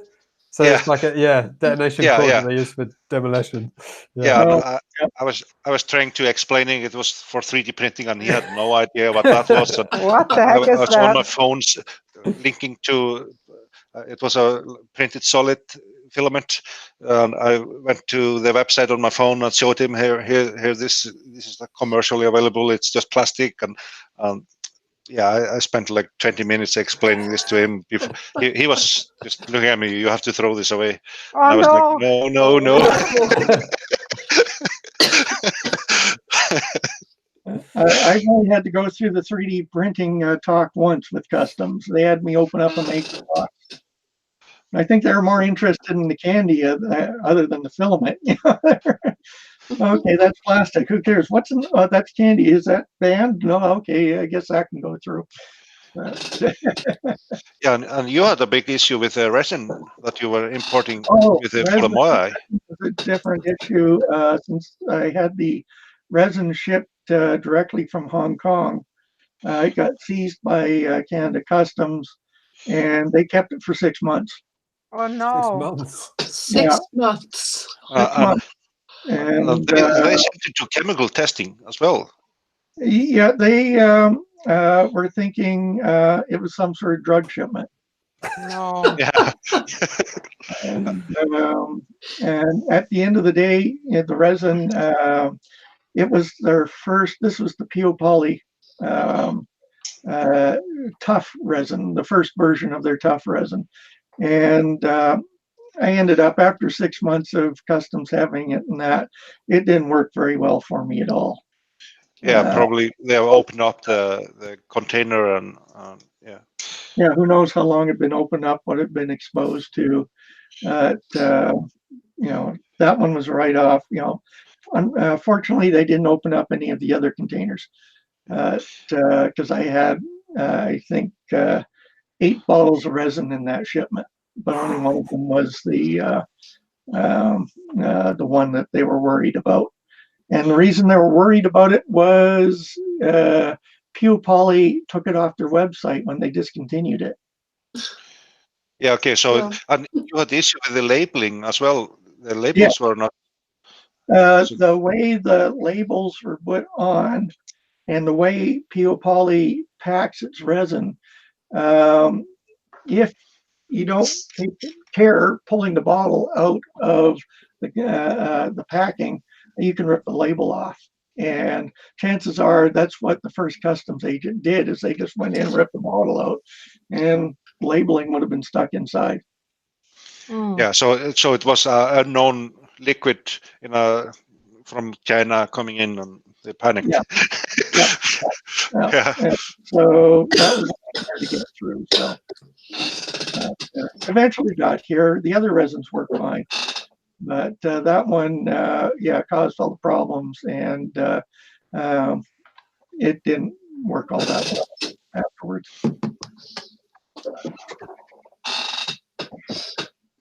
Yeah, and on that note, because you've been playing around with the horses with the resin printers. Yes. Resin print. And have you been doing any designs, or are you showed us at one time the software you could manipulate the head position and mouth and ears and all that? Well, that was DAS 3D. DAS 3D, yeah. Yeah, and I'm quite fond of it for some things. The latest stuff I've been doing actually been these horse heads, and these horse heads are from our therapeutic riding program. I used to volunteer with it as a walker, and when I stopped walking much, I became a rider until I got too heavy. But I'm modeling each of their horses, and I start with a horse within DAS 3D, and I shape it to match, the specific horse that I'm going to be working with. This one is one of the kids' favorites, and the big thing about it is when you scratch his chin, the mouth hangs open a little bit. So within DAS 3D, you can go in, open the mouth, and put the ears forward, and I have a nice little model of Windy here. I'm in the process of painting. Yeah, so that's a custom head for a live animal. Yeah. They all have hooks in them. And what I'm talking about with the lady that runs the program there is I'm going to make the base a little bit bigger so I can put the ear on it.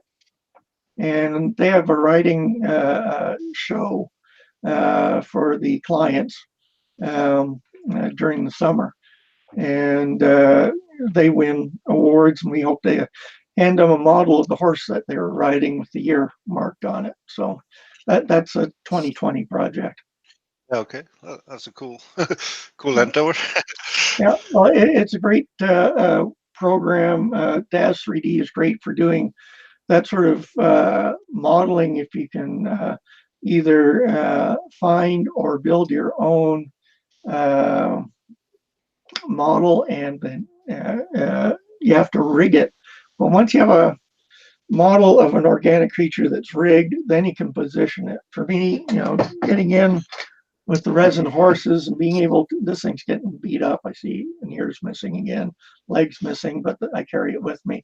For my trains within DAS 3D, it's easy to, as you mentioned, move the neck around, point the ears, because I can figure out where this is going to go on my display for the trains. And then I can have the horses all paying attention to the trains as they go by. And if you know horses, the big thing you watch is their ears.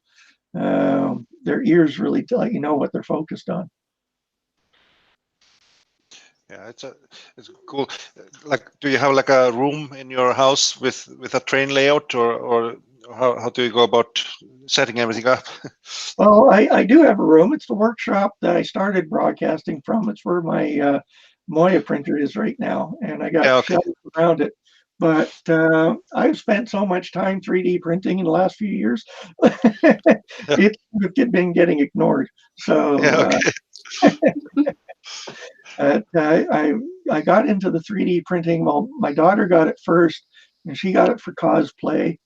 And her boyfriend's part of the 501st for the Star Wars, the stormtroopers. And so they do a lot of cosplay stuff. Plus, they both work in the movie industry, and use them for making props and that. But when I saw that, I got mine for the trains, and I now have my 3 printers, and I do very little train work. I do all sorts of other stuff. Yeah. Like I bought a 3D printer to play around with a 3D printer, and I'm fascinated about the technology and love doing upgrades on it. But now for the maybe latest half a year, I've been using my printers mostly to create projects like for painting, like those Star Wars characters. I've spent quite a much time doing Star Wars characters and spaceships. So I'm starting to use my printers more as a tool, but not just as a 3D printer hobby. But I love doing upgrades and designs around my 3D printers. But sometimes I just want to get a model and and spend time sanding and painting, and it's good fun. Do you do those commercially at all, or just for yourself? Yeah, it's just for fun. It's just models that I buy from Gumbody. It's a really high detail models. I have quite a selection. It's a camera up here on the shelf. There's an X-wing and A2A2 and a selection of models. I have like a huge collection of Star Wars models that I've been doing. So it's just for fun. Don, the German 3D printing nerd, he got me started. He showed me the X-wing model, and I printed that out, and I probably spent about 40 hours on sanding and painting. And then I was hooked on Star Wars models, and still have to do the Millennium Falcon, but I got the model, and it's quite a project. I've been doing videos on its character, just short show and tell videos. So, for the 3D printing for model trains, this is a Facebook group I put together 2 years now ago. You see a lot of examples. This is an engine one person has put together. It's an SLS print. A lot of design work for 3D work, what people are printing them. This carriage parts on a cruiser, getting into very fine details. So it was a slow start, but I'm seeing more and more products coming out that are designs people have done where they are using the 3D printer as a tool for getting their models done, and the models are coming out quite nicely. I'm looking for one that shouldn't be that far away. Some of these people do their prints and then they do castings from them and sell the castings. So that's a common use. Where is it? There's more carriage components. There it is. This is the sort of thing I was planning on doing, and I'm still planning on doing. And that's for the rafters, where a 3D print, and then other materials go on top of it. So I have some projects that are along this line. This fellow, I think, used the 3D printer parts for the windows, the doorway, and for the these rafters. And then other materials go on top. So that's where it can be used as a tool, and that was my original intent. Yeah, like the parts that you showed there earlier, a lot of those were resin printed with a high detail, because the trains are quite small scale. Yeah, all depends on the scale. And I find a lot of the people on here use a printing service like Shapeways. So they're designing it, sending off to Shapeways, and then getting it in whatever material they're looking for. Yeah, okay. Yeah, but more and more individuals, I've seen more and more postings on here where folks are doing their own printing, and they're actually printing with filament. So if you slow things down, you can get very nice detail. I've sent them off, but I did a bunch of things for a game called Gaslands, and it's sort of based on Mad Max. And you make the part for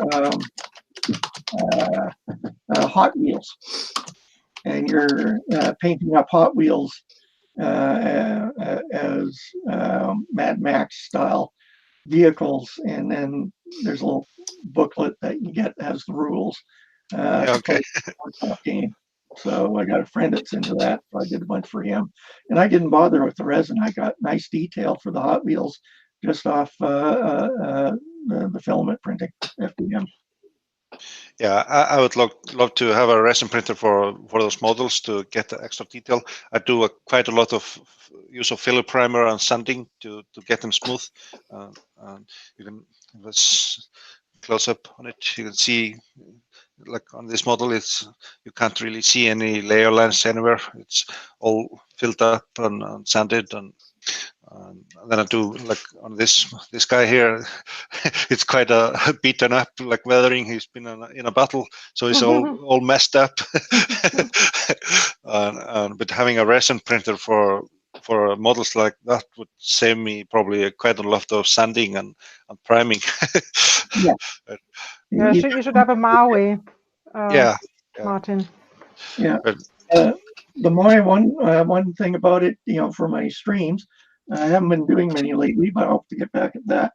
I ended up getting a little USB microscope camera because that's the only way you can see the detail that you can print. Yeah, I've seen when you showed it off at some point. It's quite amazing. Like when you had the penny to the side, and then the horse model. I think you had it has like a carriage, it was like a statue that was a 3D scan. I think you showed. Yeah. And extreme detail in the harnesses and all the parts we've never been able to get with a FDM printer. No, you can't even get close for stuff like that. When you have screens, I'm finding going nice and slow. I can get some very nice detail with the filament, but the resin, it's a different world. When you have models like those, you really need a microscope. Otherwise, you don't see anything. Yeah. Well, the other thing is too, it's white, and white doesn't show up well on camera. Yeah, it's just a white blob on the screen. Yeah. Do you have any experience, Adam, with resin printers? I've not tried resin at all yet. Not once. Yeah, I think it's quite difficult for me just because of space restrictions. My makerspace is like 2 meters by 2.5 meters. It's just a corner in the living room. Yeah, I've got a bit of space, but I've got quite a few printers in it as well. So I'm just more worried about the mess and that kind of side of it. Yeah. It's a whole world of post-processing. Yeah, I don't have any space for. I would need a separate table with all the cleaning stuff, and I think the Prusa SL1 has you can buy a cleaning station with it as well, and that's a good approach to help people with the cleanup and such. I would definitely need to have more space, and I'm not sure having a cat with the resin. How was that working for you, Richard? Fortunately, the room where I keep that printer, the cats aren't big on going into, so that helps. Plus, it's totally enclosed. So space-wise, it doesn't take much room, really. You could tuck it back to your shelf, not a problem. But there are definite odor issues. You really do want it in a separate room. It is preferable to have it ventilated separately. It depends on type of resins there are. There's some resins out there you must ventilate it, but your standard resins you start with, you're better off having it. It's not absolutely necessary, but still, I'm much happier being in a separate room from where the resin printing is working, and where I have my alcohol baths and that. So it's a different world. Yeah, those are the kinds of things that kind of concern me with getting into it, really. I mean, it's quite, depending on obviously what machine you get, there are some fairly affordable machines out there that do it. But I mean, if I was to make an investment in the SL1, for example, and then go 3 weeks in and go, actually, I don't want to do this. It's a lot to spend on a printer and then go, not for me. Yeah. One of those things where you look at your need. Do you need that sort of detail? And for the trains, especially for the smaller ones, yes, you do. The rail club that I belong to is at our museum, and they're making a small layout. It's an N scale, so it's very small stuff. And the only way I can do stuff for it is through the resin printing. Yeah. So it's necessary for that. Yeah, I suppose I've not really had that, that demand that needs that detail in order to push me to get there, if you see what I mean. So yeah, I mean, when I do, or when maybe somebody wants to give me a printer that'll do it, then I'll start using it. Well, the other thing we're just starting to see is the price reduction coming in for SLS printing, the powder. Yeah. And I say price coming down. It's gone from $100,000. There's now one out there for what, 12,000 or something like that, way beyond my budget. But once again, you have post-production and post-processing that takes up just as much space. And you're dealing with the powders, you're dealing with materials. So even if we saw that price even drop again in the next few years, until something happens with post-processing, it's still a major headache. Now you can get incredible materials out of it. Once again, you're looking more at commercial applications, but you got post to work with their FDM printing. It's not really all that much of an issue. Yeah, I'm really looking forward to try and get SLS nylon. That'll be, because I mean, nylon's great as an engineering material, and to be able to get parts of super high detail SLS, that would be a bit of a dream. Well, that's where a lot of these people in this model railroad group that I have on Facebook, they're getting their materials in these print formats that you can only get, at our level, from going to a print shop like Shapeways. Yeah. It's not like something that you put into a living room or a normal household powders and it really stinks. It really stinks. So I'm really happy that I can close the door of this room here. I'm kind of used to stuff like that, being a dental technician, but still it's annoying. And what even stinks more is the isopropanol. So there are some resins that don't stink so much, but the isopropanol really stinks when you have to when you're washing the stuff, So that's additional, like you have to have a ventilation also for that. So you don't. Yeah. That's why I built the workshop. Actually, I built a heated workshop, and the old idea was doing post out there, but health issues kept me from using it over winter. So I might be moving everything out into the shop later on. Completely different house, or completely different building, and I did build ventilation into it when I built the shop.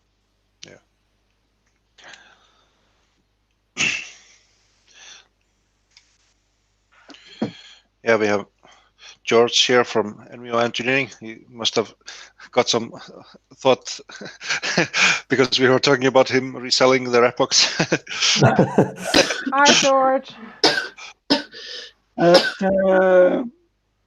Tony, how much time do I feel I spend creating versus printing? It varies. Like the horses, the whole idea of using DAS 3D for the horses, I don't know if I posted the link. I'll put a link up there shortly. It's very easy to modify where the horse is. And so I can have a herd of animals. It doesn't have to be horses, cattle, whatever. And none of them look the same. And it's just a quick change. do the slice, hollow it. Once you have that process down, it goes fairly quickly, and then you do the print. And if you like it, I might do just a couple to have a few spare, and then you move on to move the head again, change sides. You can have pregnant mares with it, things like that. Oh, yeah, great, thank you. Yeah, I posted the link. Yeah, and the software itself is free, but you buy in base models that you modify then. So you can do that. There's part of the components to it is Hexagon, which is a modeling package, and you can do your 3D modeling in there, and it's a free package as well. So the biggest problem I find is I'm swapping between Fusion 360, come on, brain, work. Fusion 360, Hexagon, DAS 3D. I've done a little bit in Blender, but not much. ZBrush. ZBrush is the hardest one to get, my brain around. But to get what I want for the railroad or for anything else, not one package does it all. Fusion 360 is fantastic for a lot of things, but if you're getting into any organic structures, it's not a good program for that. Yeah. Yeah, you can do a lot of like mechanical parts in regard of trains in Fusion. That's ideal software for that. But yeah, model a horse in Fusion, I think would be quite a funny process. You can do it, but it's a pain. Yeah, especially when you're getting into things. These horses. I don't know how well it shows up on here. I don't have my camera set up for it, but you have the muscle detail on the side. So I can't go sell these, because it is a product that it's under a Creative Commons license. But I don't mind, printing these and giving them to a charity so they can give them to these folks that are in the therapy program, especially since a lot of the riders, they have various mental health issues, what have you. So anything to help with them and get the smiles, I'm into. So yeah, that's good project to have to like take part in something like that. I'm finding I'm learning so much more about the horses since now when I'm working, down with the horses, I'm staring at their heads and looking at the nostrils and the shapes and how the lips are and that details that I never really focused on. I grew up with horses, so I've been around horses for over 50 years. I rode a horse before I rode a bike, but I've never looked at the details of a horse in this way before, and I'm having a great time doing it. And that's where I get the basics in DAS, but I'm putting the details on in ZBrush. Yeah, it's like when you're modeling an animal, it's very good to know the autonomy of the muscle structure and bone structure to get it right.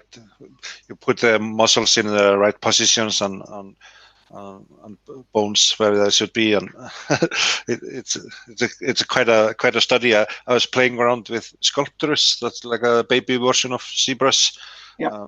I was just playing around with it and posted some pictures on Twitter and getting some comments and such, and people were pointing out the muscle structure was not in the correct place and told me to look at a skeleton of a similar animal and learn how to place everything. And so it's a lot of anatomy study to create realistic models. You have to have everything in correct place, and so it won't be. I find that software really intimidating as well. All the that kind of free form modeling.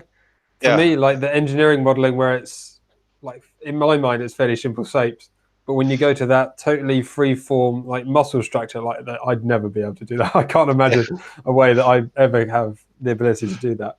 It seems so complicated. if you get to something like ZBrush, they've come at it a completely different direction.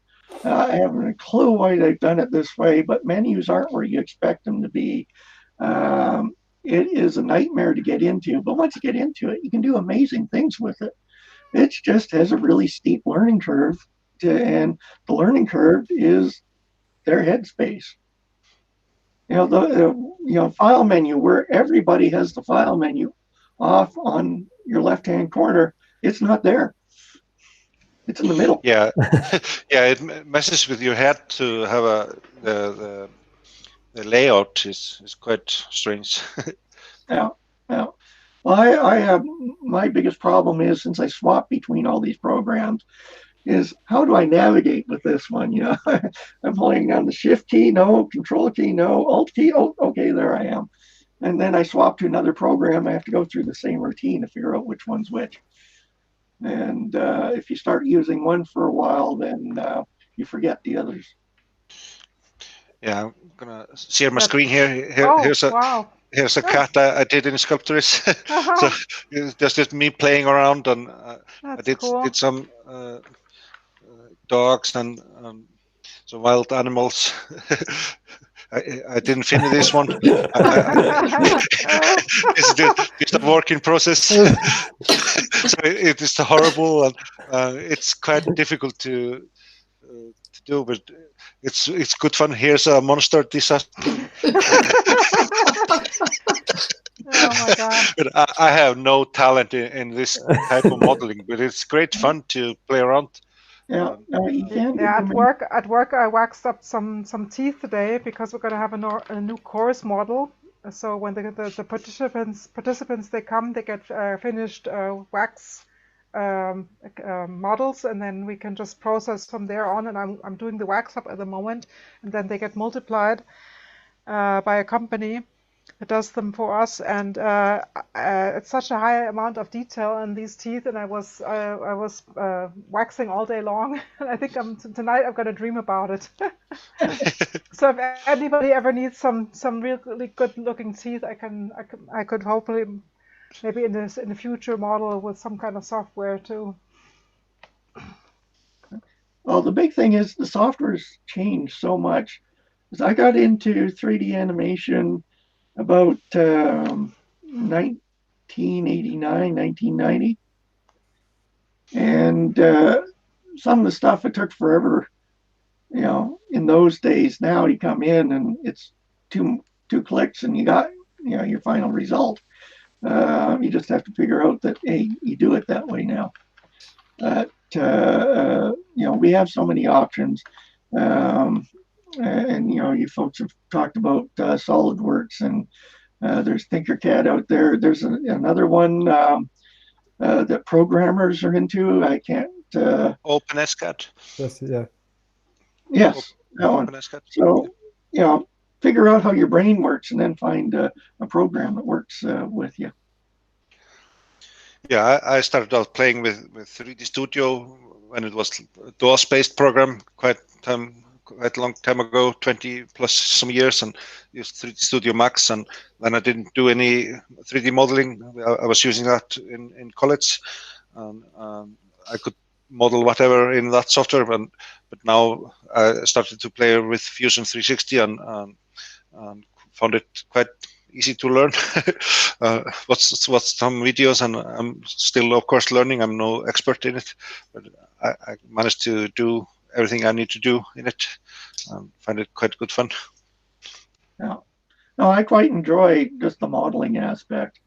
One of the big advantages now is I don't have to worry about putting them into motion. So when I was doing 3D animation in those days, you started doing station logos, things like that. But then I moved into things like flying pterodactyls landing on a welcome sign to a town. In Alberta, Drumheller, there's a World Heritage Site, and it's all dinosaurs. So matching footage of a flying pterodactyl to actual footage of Pan of the Badlands landing on the Welcome to Drumheller sign.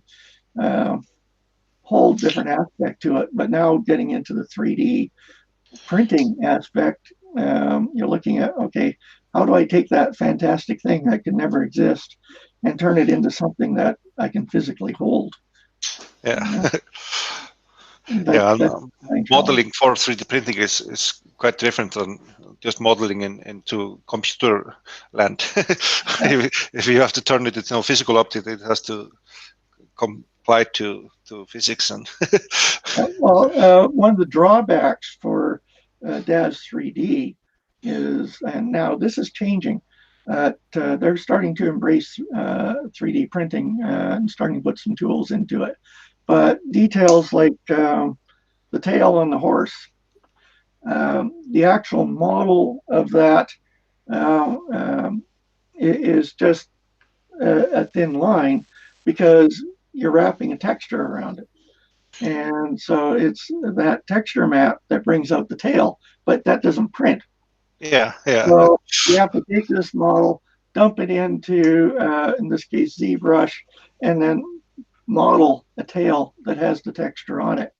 And then you can have something to print. But many of the details that you use for animation just don't translate. And so that's something you have to watch for with the models. Yeah, I remember when I was playing around with it as well. You're using mapping and texture mapping and all sorts of technologies to create illusion of surface texture, and you, like even in Fusion 360, you can when you're modeling a screw or a thread, the default option is just to display it as a thread, but then you check a tick box to have it modeled in, so it models in the thread into the object. So well, that was my learning curve, was doing some threaded parts, was how many thread standards there are in the world. It's completely out of your league to find out what threads are used. So yeah, I had no idea that there are so many different thread standards out there, and tried to figure out what's what. That was a huge learning curve. Yeah, good thing about in Fusion, you can open up objects from Mastercard, like their inventory, so you can get a lot of hardware already modeled in, screws and bolts and all kind of hardware. Yeah, so that is really useful. When you have SolidWorks, obviously that's all paid, but they charge you for what they call a toolbox, which is basically that feature, like pre-modeled hardware. But it doesn't. That only covers like screws and bolts and nuts and things like that. It doesn't even cover hinges and things that you can get from Mastercard. I haven't found it lately. I have to go hunt it down so I can post it on my website. There is one site there out there that has STLs or other CAD files from actual suppliers, and this is all free. And it's from companies that basically have, rather than us warehousing these parts, here's our model for it, print it yourself. And when I was last on there's about 2,000 companies. And if you had a part number, you can go in there and go right down to the part you want. And that way, you can figure out what screw you needed. And that's what I was doing, because I was able to find the part number and it told me what the screw was. But B, you could get the actual part and then just print it. And that was a great time saver. I'll have to go hunting for that. I didn't bookmark it for some reason.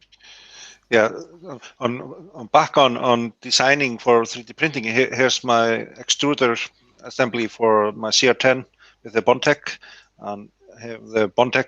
This was a file I got from Bondtech, and then I have the mosquito hot end and the yellow parts, plastic parts that I designed.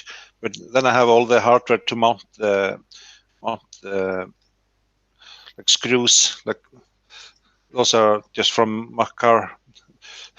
So it's a high detail model of a screw. So having a library of all possible screws, it's quite good. Yeah. So So it saves you a lot of time if you want to have like the whole assembly. And actually, there are 2 part cooling fans here, different designs. I designed maybe 15 different part cooling ducts and types of using different fans. It was quite good, and having all the screws in and it makes the model so much accessible and when you're designing. So we have a TH3D sensor here, and that was a model that was also available. And no, I modeled in this model. I created that one myself. But here's a Noctua fan. That's also just a model I dropped in from. There's a website with a lot of models. I got the Noctua from there.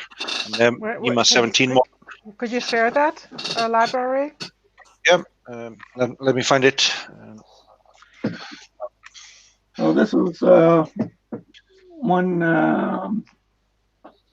Embro Engineering here put out suggested trace parts. So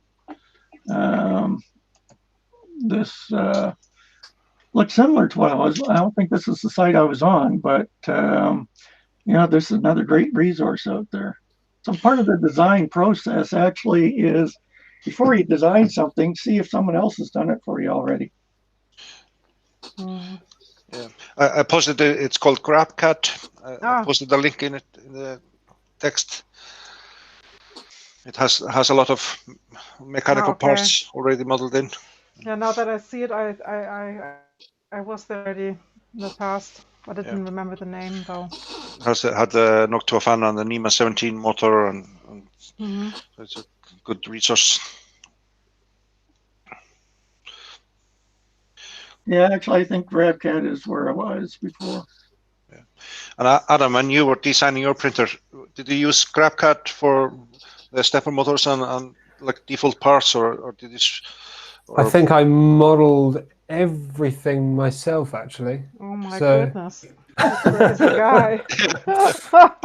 I might have done it for things like Titan Aero and that kind of thing.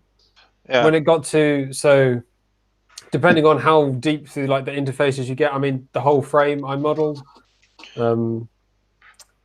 Most of the screws I modeled, but I mean I don't do every little detail. So for M5 screws, I do like just a cylinder with another cylinder on top of it. Gives you an idea of how long the screw is and that kind of thing, and that's enough detail for me to know that the screw is long enough to do what I needed to do. So yeah, I modeled pretty much everything. I mean, stepper motors I had modeled previously. So, I mean, because I did Steve printer a couple of years ago, so I had a bunch of hardware that I modeled for that I just reused, basically. Yeah. I don't know if you can do it in Fusion 360, but one of the nice things in SolidWorks is having a kind of part configuration tool. So you have like one part, say let's just go with like a screw, for example. So you have maybe 2 features, which is just a cylinder, an extruded circle for your like threaded part, and another extruded circle for your head.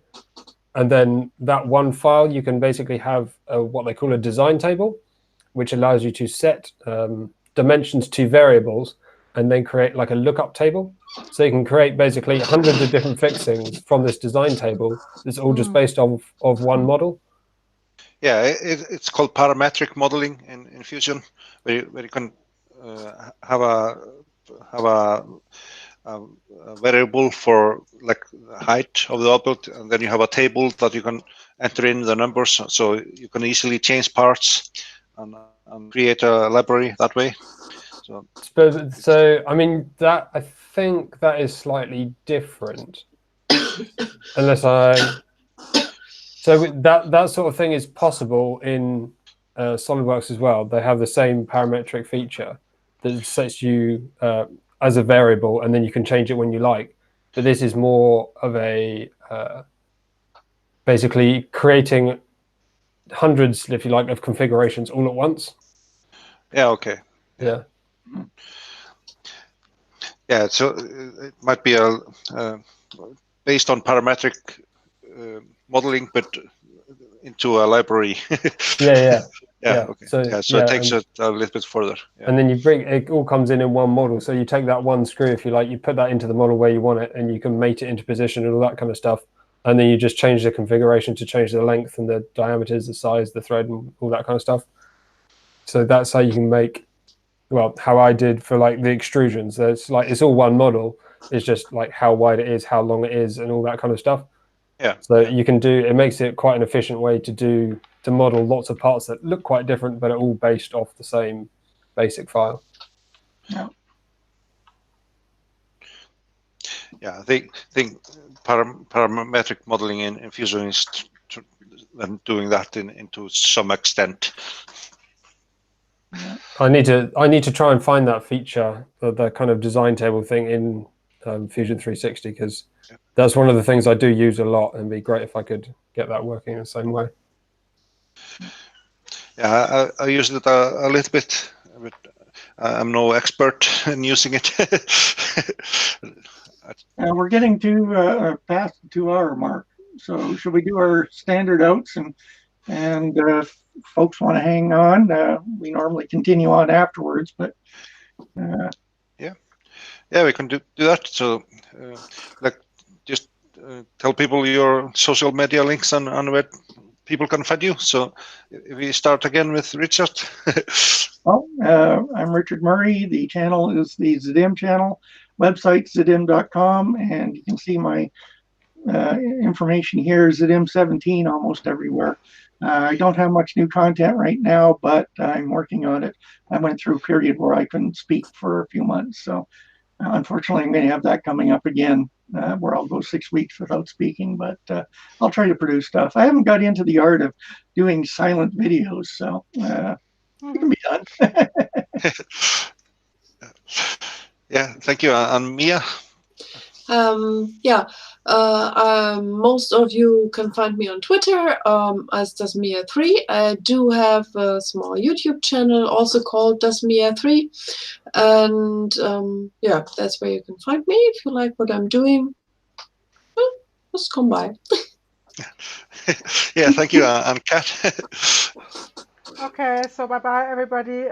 My name is Choschiba, or Cat3D. I have a Twitter channel and also a YouTube channel. And as I said before, I do lots of different stuff. And I hope to see you soon again. Yeah, and Adam, where can people find you? So YouTube /CRT video, best place to find me through YouTube, or at ComprevTech on Twitter, and also at ComprevTech on Instagram, although I'm not on Instagram that much. Twitter for chat, YouTube for videos. Yeah, thank you. And I'm found as 3DP Iceland on Twitter and on YouTube.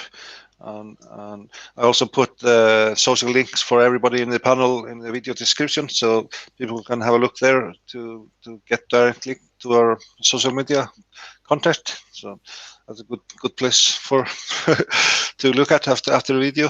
Click on those links and subscribe to the people in the panel. And if you're not subscribed here as well on the Friday Hangout channel, it would be great. Then you get notifications of video coming up and all that. So it's a good place to hang out.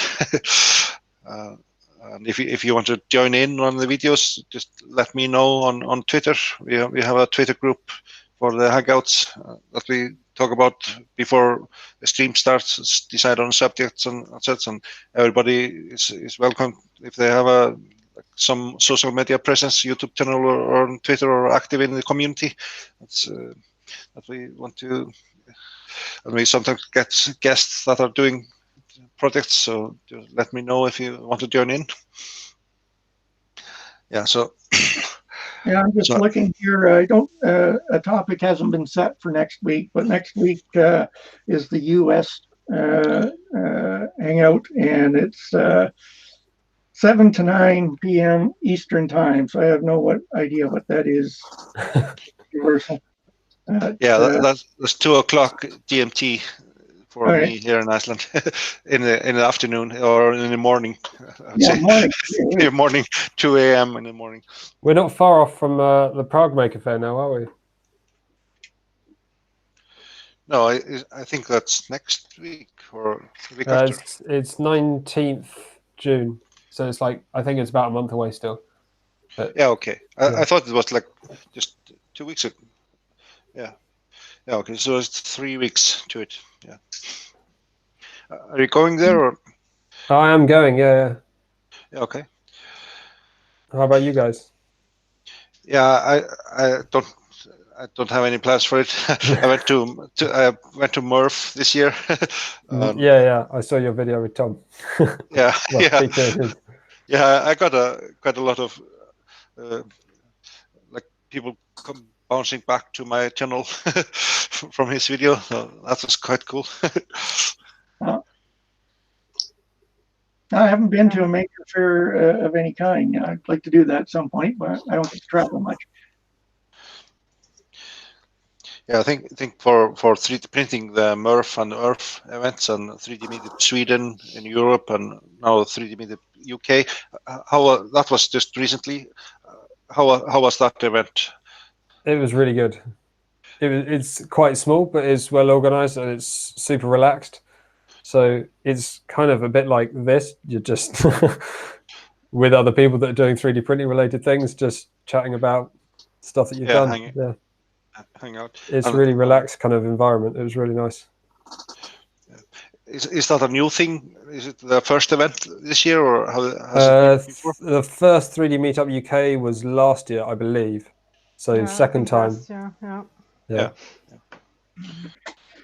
It seems to be growing reasonably well. So it's time to find a kind of consistent venue and make it kind of a consistent date in the year that people can kind of recognize now. So yeah, and then you have the TCT show. Do you know when that is coming up? That's somewhere around September, I think. I mean, it was around September last year, so Yeah, I'm guessing around the same point again. I don't know if I'll be going to that this year personally. That's more like industrial. Event. It seems to be getting more and more industrial each year. So so it's not like a maker fair type of show. Yeah, I think that's why 3D Meetup UK is so important, because as TCT becomes more and more commercial, there needs to be a kind of more community place that's suitable for us kind of hobbyists doing stuff. So I think that'll grow as a result of that. Last week on the American stream, they were talking about teaching 3D printing, 3D printing in education, I think they call it. But what's happening on your side of the big lake for education? Are the schools embracing it in any way, or? I actually don't know. I think here they're not so active. Today I visited a new makerspace that just opened up. Yeah, they have 2 Ultimakers, but they're not so active. And I said I want to join, and let's see. Maybe I will give a course one day to children, or I don't know. Let's see. Yeah, here in Iceland, it's getting more traction. Like, it's quite common for the trade schools to have a small makerspace. And there's the Fab Labs. They're all around Iceland. There are like 5 or 6 Fab Labs around Iceland. They have all kind of making equipment and laser cutters and 3D printers and whatever. It's becoming more common here. And like my kid, he's 14 now, but 2 years ago he went on a field trip from his school to the local Fab Lab. So kids are getting involved, and it's getting a traction. Maybe I would say in the last 2 or 3 years, it's getting more common. And even like here in Iceland, I don't know personally many people that have a 3D printer, only a handful. But when the Prusa website with the Prusa Printers.org website with the map with all the Prusa printers all around the world, there was like 95 Prusa printers on the map in my area. So there are quite a lot of people around me that has a 3D printer. Yeah, I found that map to be quite interesting to see how many were around. So. Yeah. There's over 100,000 now, isn't there? Yeah. Apparently. Yeah. So it's definitely getting more attraction, and like my kid, in his mindset, if he has some fixtures to do, like I was showing this one earlier, he doesn't want to go to the hardware store and buy a similar item. He just can remodel this and 3D print it. So it's in his mindset that 3D printing is something that people can do, and he's been showing his friends, and they come over, they have a look at everything, and he explains the different materials and different printers, and it's quite interesting to see how much technical information he has been gathering, even though he's not every time asking me about it, but he's just absorbs what I'm talking about, and then he's fluent in the lingo, so to speak, with 3D printing. It's always surprising when you find out your kids actually do listen to you sometimes. Yeah, that's it's like parroting Win. You did something right. One of the things in town is one of our local electronic shops. You know, they have the computers and TVs and stereos and that. In their front window, they have a 3D printer, and it's running most of the time. So, a lot of people in town, they walk past that window, so they see the 3D printer. Now, we have a small maker space that's opened up just a few blocks from there. And I know the Lions Club has been buying printers for their youth groups, and the schools have, at least the high school has a few 3D printers in there. And there's a portable maker space that comes into town about twice a year. And it's a big van. It's set up with, I think they had 6 3D printers in the back of the van, or 6 workstations anyway. And it's more than 3D printing. It's a full maker space idea. But, more and more people are getting introduced to it. But I'm always fascinated to see how education is working in, because it's when these kids, like your son, who is thinking 3D printing from the outset, when they're become the engineers and designing products and that, I think that's going to be when we're going to see a lot more change taking place. Yeah, true. Definitely. And I love when people try to, like on YouTube, when like you see Joel doing videos that make interest to kids watching their videos, what's possible, and it's like sparks interest into this technology, and then that generation, like you said, after 15 years or 20 years, all those engineers that are sprung up, they are completely just 3D printer is just a one tool set available, and it's just a way of doing things for certain use cases, and just as you use some other tool for other use cases. So it's not like a proprietary something in some guy's basement doing it. It's just one of the things people have around. So it's exciting times. Yep. No, very exciting. And, I always keep an eye on the news. These 3D printed houses, they get mainstream media coverage. 3D printed rockets have been in the news lately. The public, is getting introduced to it more and more, and industry is embracing it more and more. But it's interesting to see the evolution. Is it BMW? The gas pedals are now 3D printed. With one of the auto parts, like they have been prototype, but now it's the production line work is being 3D printed, and that's becoming more prevalent. Yeah, and it's also getting attraction in movies, even though in the movies it's quite magical. There was one movie I was in. There was like a robbery. They robbed a diamond necklace and made a replica of it. Like it was completely bollocks, but it was quite funny to see they made a 3D printed diamond necklace just in 10 minutes. Oh my God. If And it was only, eh? clear. If only. I want to know how they do that. I find that's one of the biggest things is people, when they see the 3D printer, they don't realize how much work you have to put in before you actually send the file to the printer. Yeah. That bit of the process is quite invisible. They think, here's a photograph. Can you make one of these? Well, Yeah. not right off the bat. Yeah, people like I have people asking me if I can make some things for them. They find some items on Thingiverse, or they ask me, can I print it for them? And I said, yeah, sure, but it will cost the material and me some time to do it. So I'm not going to do it for free. And they said, well, it's not free. You can just print it. You can print 10 of those if you want to.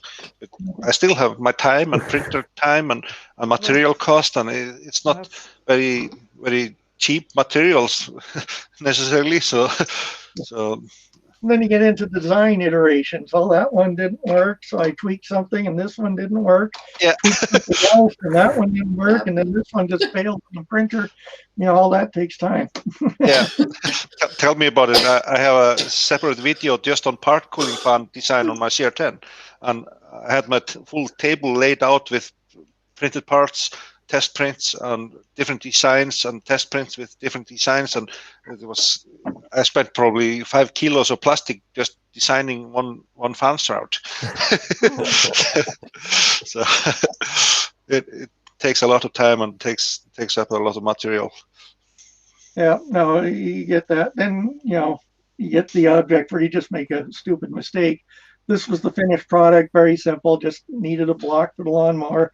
Looked at the printer, and this is what's printing. Yeah. Did you have inches versus millimeters? Oops. Oh my goodness. And actually, that came to my calipers. I normally have everything metric, and they, when I changed the battery, defaulted back, to imperial, and I didn't even question the units. I just pounded it. Fortunately, I looked over at the printer, and what the heck's that? Yeah. Yeah, I think I'm at one time I imported some model, and that had been modeled in inches, and I saw it in the slicer because it didn't fit the print volume. Well, that should include me in, because when I looked, sliced it, it looked pretty big on the print bed, but my brain was turned off. So yeah, fired it right through. So oops. Now the one area I really want to learn more is the how do you pronounce it? Photometry or photogrammetry. Yeah, photogrammetry. That interests me also. Yes, it's an area I've seen. Some models are great, but seen a lot more that need a lot more work before you can actually make use of it. But there's a lot of free stuff out there, and there's some good commercial things out there. But I want to try it. Yeah, like if you're gonna get a good result for of yourself or a living object, the thing is, when it's done professionally, they have an array of cameras all around. Yes. So every camera takes a picture at the same time. The problem with if you're sitting in a chair and have people with a camera moving around you, you will turn your head or blink your eyes, and that hair will tinge a bit or something, and just slight movements will give you troubles in the modeling when you're doing the 3D photogrammetry, and so you get a lot of cleanup work to do, and it's quite difficult to do it with a single camera that you have to move around. But if it's a stationary object like a statue that's out in the open, then you can move around it, take your time, and don't have to worry about the object moving. So it's a problem with live humans and animals. Like 3D scanning a cat is probably never going to happen. Yeah, that's true. I've tried. I have I bought a Sense. I'm gonna find it here. It's a 3D scanner. Oh, wow. It's a total crap. It's very rough, but it's fun to play with. And you can scan your head and with it and such. But it's very low quality, the models. But I'm trying to, when my cat is laying on a table, I'll try to scan him, and he always turns his head, and it's impossible to scan a live cat. You have to kill it and stuff it, and then you can scan it. That's the only way, I think.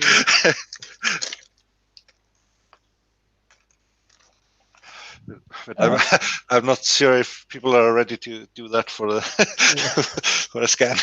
Well, I have this XYZ scanner, and I've gotten some decent scans off of it, but it takes a lot to do that. But yeah, it needs to be stationary. You can't do a cat with it. I got this for free. It was dropped off at our electronics recycling place because the guy that bought it just got so frustrated he just wanted to get rid of it. Yeah. Oh my God. And, yeah, I've had a lot of problems with mine. When you move it too fast, it loses track. And yeah, John Mack saying cat scan a cat. Yeah, that would be something as well. This is a scan of me, and this one they used 60 cameras. Yeah, on a grid all around. Yeah, it was like stepping into an oversized telephone booth. If people know what a telephone booth is these days, I don't know. But shower style, maybe a better example. But it was just surrounded with cameras. They hit a button. They all take, one picture at once. But of course, the problem is, this is what you really look like. I went, I have to go on a diet. Yeah. Yeah, I think I have a similar experience of my scan. I was out in the yard having my wife taking picture of me, and I was trying to stand still and ended up sitting on a chair. But having my full 360 model, it was quite shocking. Yeah. Yeah, I also got one last year at the meetup in Sweden. But I don't know if the proportions are right, because normally I have a huge head, and here my body is so huge and my head is so tiny. So I think something got screwed up there. Yeah. They had at 3D Meetup UK, there was a company doing like that exact thing, full 3D scans of people, and loads of people seemed to got it. And I left before I even found that they existed. So I missed out on that, unfortunately. Yeah, I would love to have mine done like professionally, where with a photo grid around you, so you don't have to do the cleanup. Yeah, well, this one it was done by a company that they sold the actual prints, not the models. I don't care about the print. I want the model. And it was at the Calgary Comic Expo. And it sounds like I was the first one they actually sold the file to me, and I know several other people went after I explained why I wanted one, and they went and got theirs done too. And the quality of the file is fine. The bit about the body is, well, this is 3D world. I can cut off the head and I can go to S3D and find a supermodel there and just plunk my head on it, and I'll print that. Yeah, you could, yeah, like people are doing with a scan of. I think it was a model that someone did of Walter Country 3D, and they've been putting his head on. I think it was Tom 3D Llama. He made a model, and then people have been putting Walter's head on all kind of stuff. So it's quite fun to mix the head. Well, there's an actor that went out a bit with him, and he's doing something in front of a green screen, and he just made that file available so people can put in whatever background they wanted. And, so yeah, it'd be fun to say, look, here's my head. What can you do? Yeah, yeah. Yeah, Put it out in the wild. give me the feedback. Well, I know I should do that. I'll get the scan. Trash. There goes some filament. My top hat. Yeah. Next time my daughter's here, I'll get a scan of me with this, and I'll make that available and see what people can do with it. Yeah, it's a lot of fun. But getting back to the original part is it takes a lot of work to go from a scan to a printed object. It's not just, yeah, done, replicate, here's my diamond necklace. Yeah, it's not like they spent like 10 seconds scanning it in and half a minute to print it out. Yeah. And they printed out like an inch thick layer of diamond in each pass. So the whole necklace was like 5 passes on the printer. And Puts was saying it was a maker. What did it say? Maker. I think it said the name of the.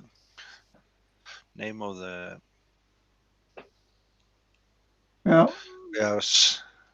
Yeah, well, there's some neat technologies coming out that are things like the one where they're projecting a hologram into a vat of resin.